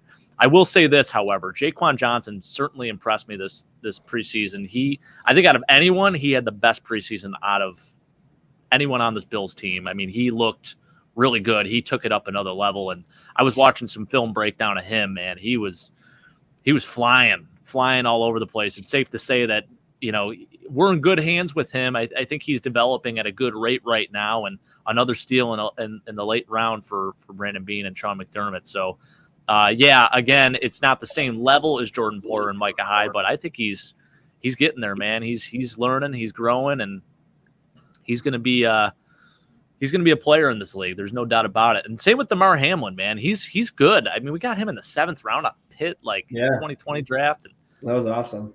It's crazy. Like, this is another guy. I think that, he's just on that. He's riding that nice incline with his career. And yeah, he's a backup right now. He's learning from 2 of the best to do it. So exactly. Yeah, I mean, it's a great thing. But yeah, safety actually out of any position on this team, and they're, we're talking D-line, O-line, receivers. Like, I think safety is the strongest position that we have on our team. That's how good we are there. It's like with our backups too. I mean, both are potential starters in the league in the future here, and we got 2 All-Pros playing back there. So pretty awesome. There's never been a question mark at safety no, since never they've been here. Yep, exactly. And that's you can't say that about any other position on the team. There's just never been a problem back there. Yep.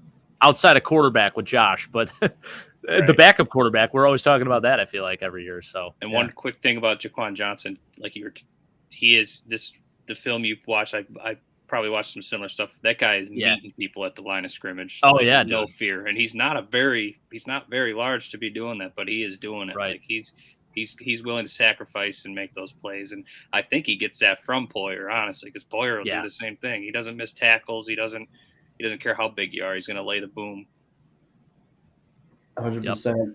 Before I let you go, Mike, James, you brought up something that reminded me of someone I played football with. It seems like safeties are always those guys that they aren't small. I mean, they aren't big, but they hit like they are.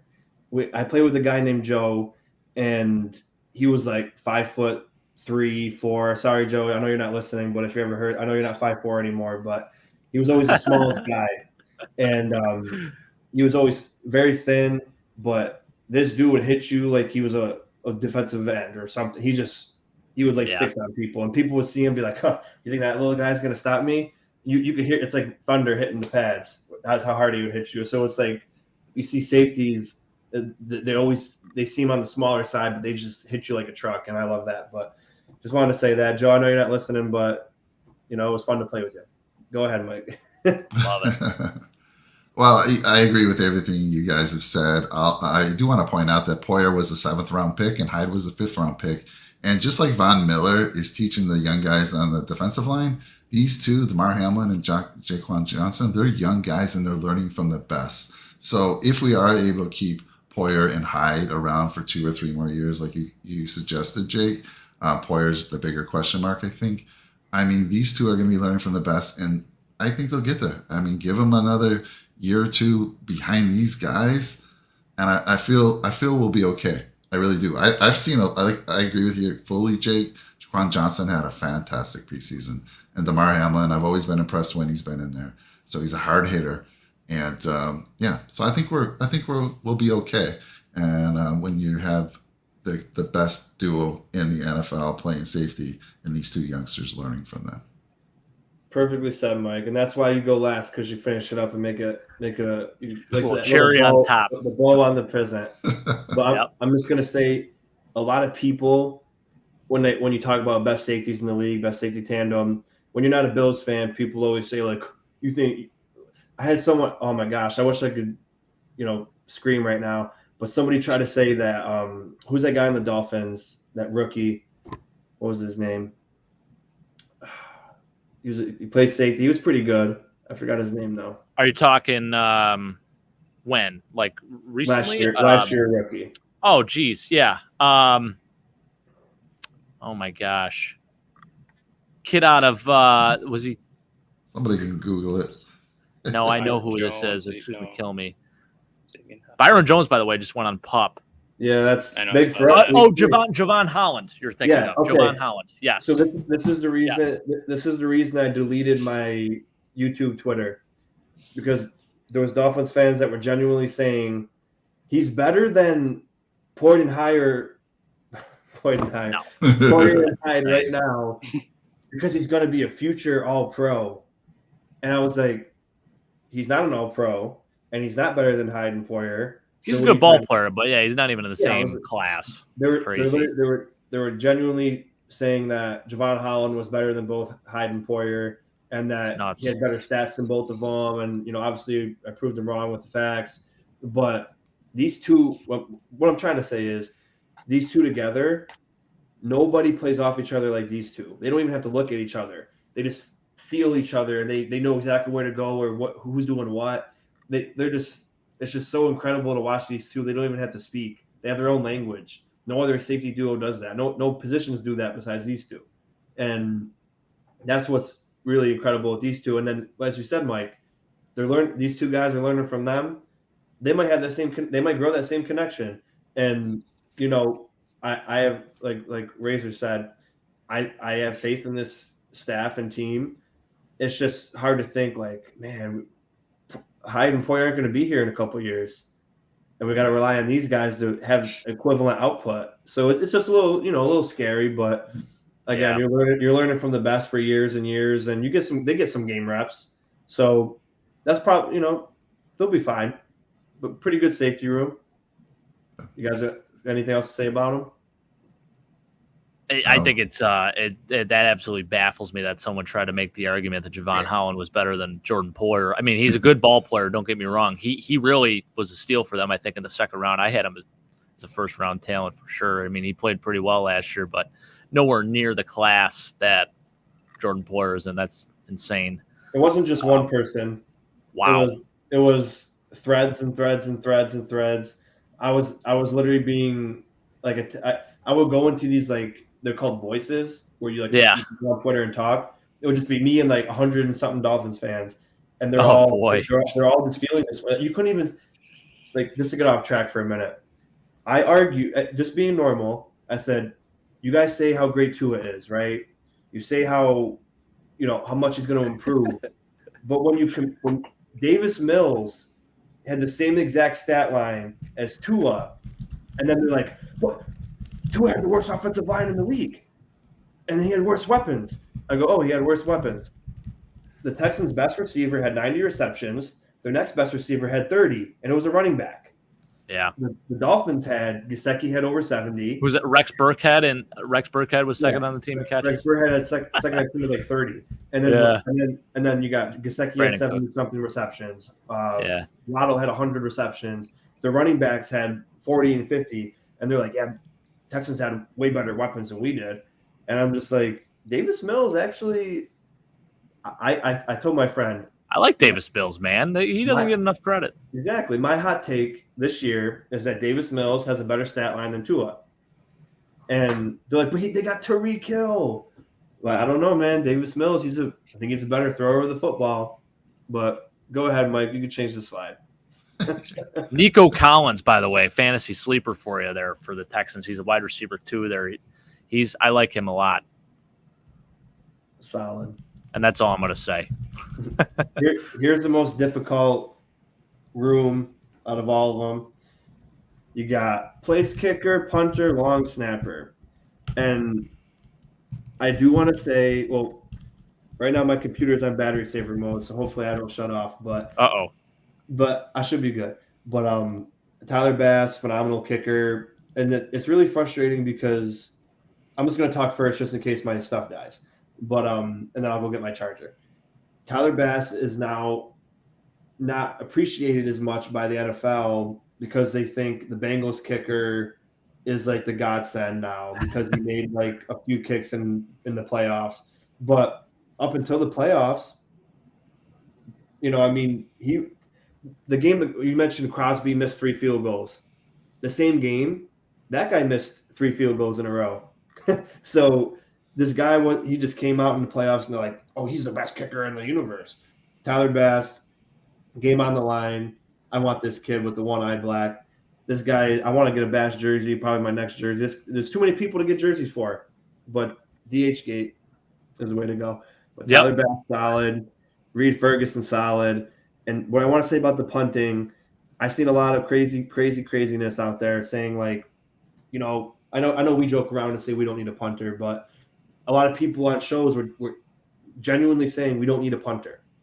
Like we might not even carry one. We don't need to carry one. I mean, we scored 51 extra points. Bass like 51 extra points and 30-something field goals. How often do we really punt? Do we really need one? Like, yeah, you really need one. We had one last year and we lost a couple games because of a punter. Like you need a punt. You can't just put.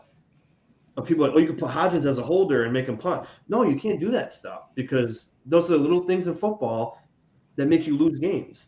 You can't have a punter who doesn't know what he's doing. You can't have a receiver or a backup quarterback punt in a real game because when you play games against Rams, Kansas City, Baltimore, the Chargers, the Broncos, the Raiders, the Dolphins, the 10 AFC teams that are going to have more than double-digit wins, it's not going to do anything good for you.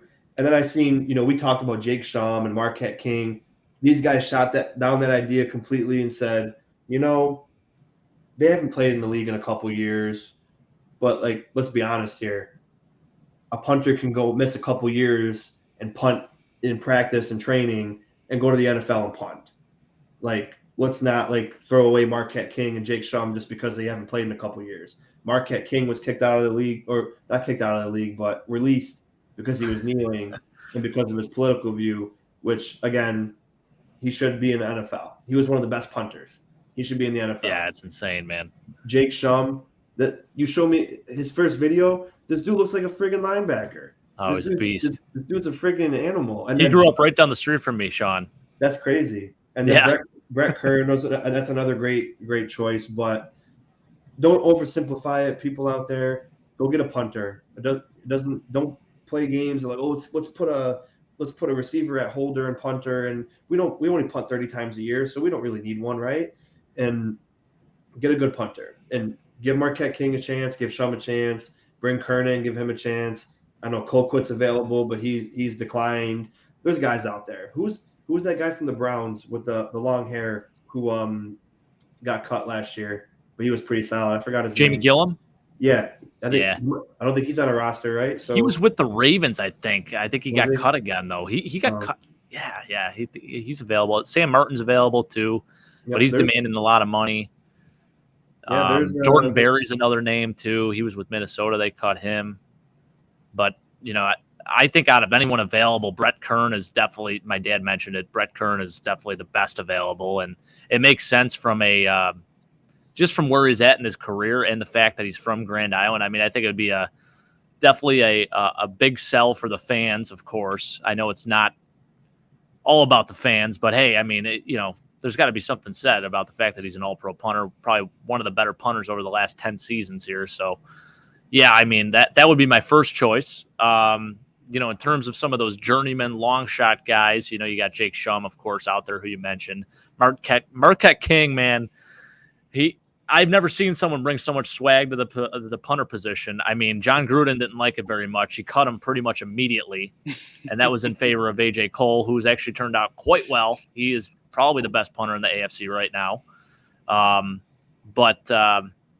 Yeah, I mean, and I know Marquette was tweeting at the Bills. It was pretty funny. He was talking about having Sky Miles available and, wanting to win a ring and stuff. But as you mentioned, Shawn, it's almost a good thing that those guys took a few years off. The reason why they stopped punting is they had a couple injuries themselves. I know Marquette King had a leg injury. Jake Shum had to get back surgery. So now they're healthy. I saw videos of Jake Shum punting the other day, and he looks good as ever. I mean, he played in the XFL in 2020, and they disbanded, and he was one of the better punters in the XFL, too, at the time. But if anything, I think the time to kind of heal up, and as long as they've been punting, it's worth a shot at least. But I think out of anyone available, Brett Kern, definitely my front runner, no doubt about it. 100%. McAfee already said congrats to us on getting Brett Kern, so I'm not sure what he knows or if it was sarcastic. I got to go get my charger, so Mike, you take over the slides. I'll be right back. All right, I'll throw it over to James. Yeah, Tyler Bass, Reed Ferguson, solid, confident, 45, 55, doesn't matter. I'm not looking at the screen and sweating in my palms like I did with Hauschka or Carpenter for that matter. I'm locked in. Tyler Bass just doesn't miss. He's an automatic kicker, I feel like, and there's no moment too big for the kid. But awesome. Punter, Kern, it doesn't matter. I mean, and you mentioned the swag, Jake. Pat McAfee himself probably give a run for his money. I would if we got McAfee to somehow come here and play with the Bills. Holy cow, man! Yeah, that would be a match made in heaven. I'm not one to say punters aren't important. I just for our situation, we kind of lucked out. I mean, we kind of got pretty lucky, and we have a lot of options to. I don't think we need a guy to coffin corner as much as we need a guy to leg it out. We're probably not punting too many times from 50 yards in. If we're at our own 40, I mean, do you even think about punting? Like seriously, exactly. And that's I know at your own 40, it's you're basically giving up a spot in field goal range for the other team right there. But like that's how confident I am, and that's not even being an idiot. Is. Yeah. So just the specialty room confidence in it. I don't, the question mark can be anybody really at this point, and I'm going to be like, okay, we're going to see probably 10 total times throughout this entire year. So I'm good with it. Yeah, for For me, I mean, again, the question mark, we'll find somebody. My only concern is we are 9 days away until that game against the Rams. For you guys, it's 8 days, and I appreciate you guys are like, it's 12, it's like 12:30 in the morning for 12:40. It's 8 days away. All I'm saying is we need to sign someone fast and also just get the holder situation, get the chemistry. Let's go. We'll find someone. What's the league rule? Do we have to have somebody signed by today at 5? I think I was reading something about for active roster for the punter position, right? Yep. So yeah, I believe that's right. Tuesday or Wednesday by 5. 5 o'clock. Yeah, I think that's the rule. To find out. Never thought I'd be so excited about a punter. Like, who's the punter going to be? I know. It is kind of exciting, isn't it? I mean, he just got the best job in football, whoever's signing with us. So, yeah. They get a championship. Come with it. Right? Exactly what I'm thinking. So, there we go. I mean, we went from a rookie to a potential all-pro if we're still thinking Brett Kern. I mean, that's pretty damn good. Well, Mike, I don't know if you got slides left, but no, we are done, guys. Believe it or not, we 2 hours. Woo! This might be the longest record. That is a record. I have to ask James, did you have a little tech issue there? Did you lose battery or something? No, I had to use the bathroom. Oh, okay. Nice. And Shawn, I was always worried when we've never been this long, and when we have, usually we hit some tech issues. So I'm super excited that we really didn't hit anything. It's been fantastic. I want to say, James, you're a natural. Thank you for joining us. Great job, man. You did awesome. Good for you. We're definitely going to have you on again. And what'd you think? What'd you think of your first time on air? And this is awesome. I came into it with open mind, just never doing it before, but it's just any nerves or anything was just gone immediately. You guys made it so it's easy. We're talking football. We're talking Bills football, honestly. So. We could definitely. I'd be more than happy to come back, and I'm glad I even got this opportunity. It's just awesome to be here with you guys tonight. You have children, kids, family? Yeah, are they watching you? Or are they all on the TV, big screen, watching Dad? It's a little late over here. My 8-year-old was like, that's hey, true. He's like, I don't care if I'm sleeping. Wake me up. I'm like, I walked by. That's cool. I was like, hey, and nothing, not budging. So.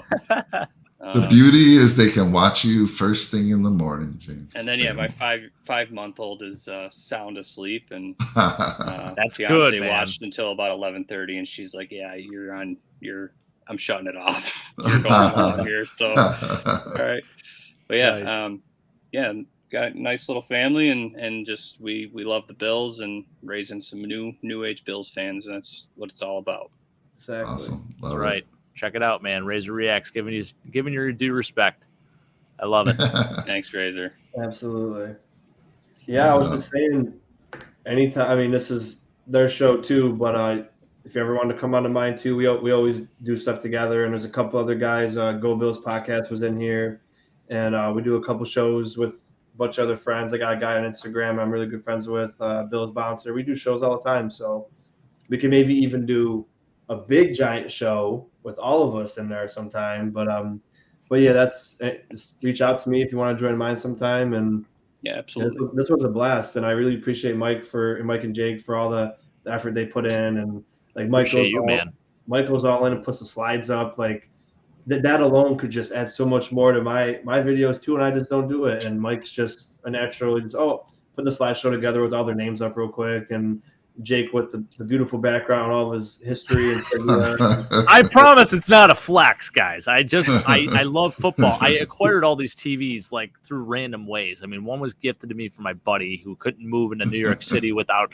the TV was too big for his 5x8 room, and I just love football. Plain and simple. Love talking ball. It was a great time with you guys. And again, Mike, you do a great job all the time with the presentation, man. Always appreciate it. And James, you were a natural, man. You really were. Thanks, you were great. Yeah, it was a good time. And now he's a free agent. He's going to have all kinds of podcasts reaching out to James. Might get a call from big contract coming James' way. Big contract. Yeah. Shawn, I want to say thank you, buddy. Shawn, it's always a pleasure, Shawn. I mean, you are fantastic.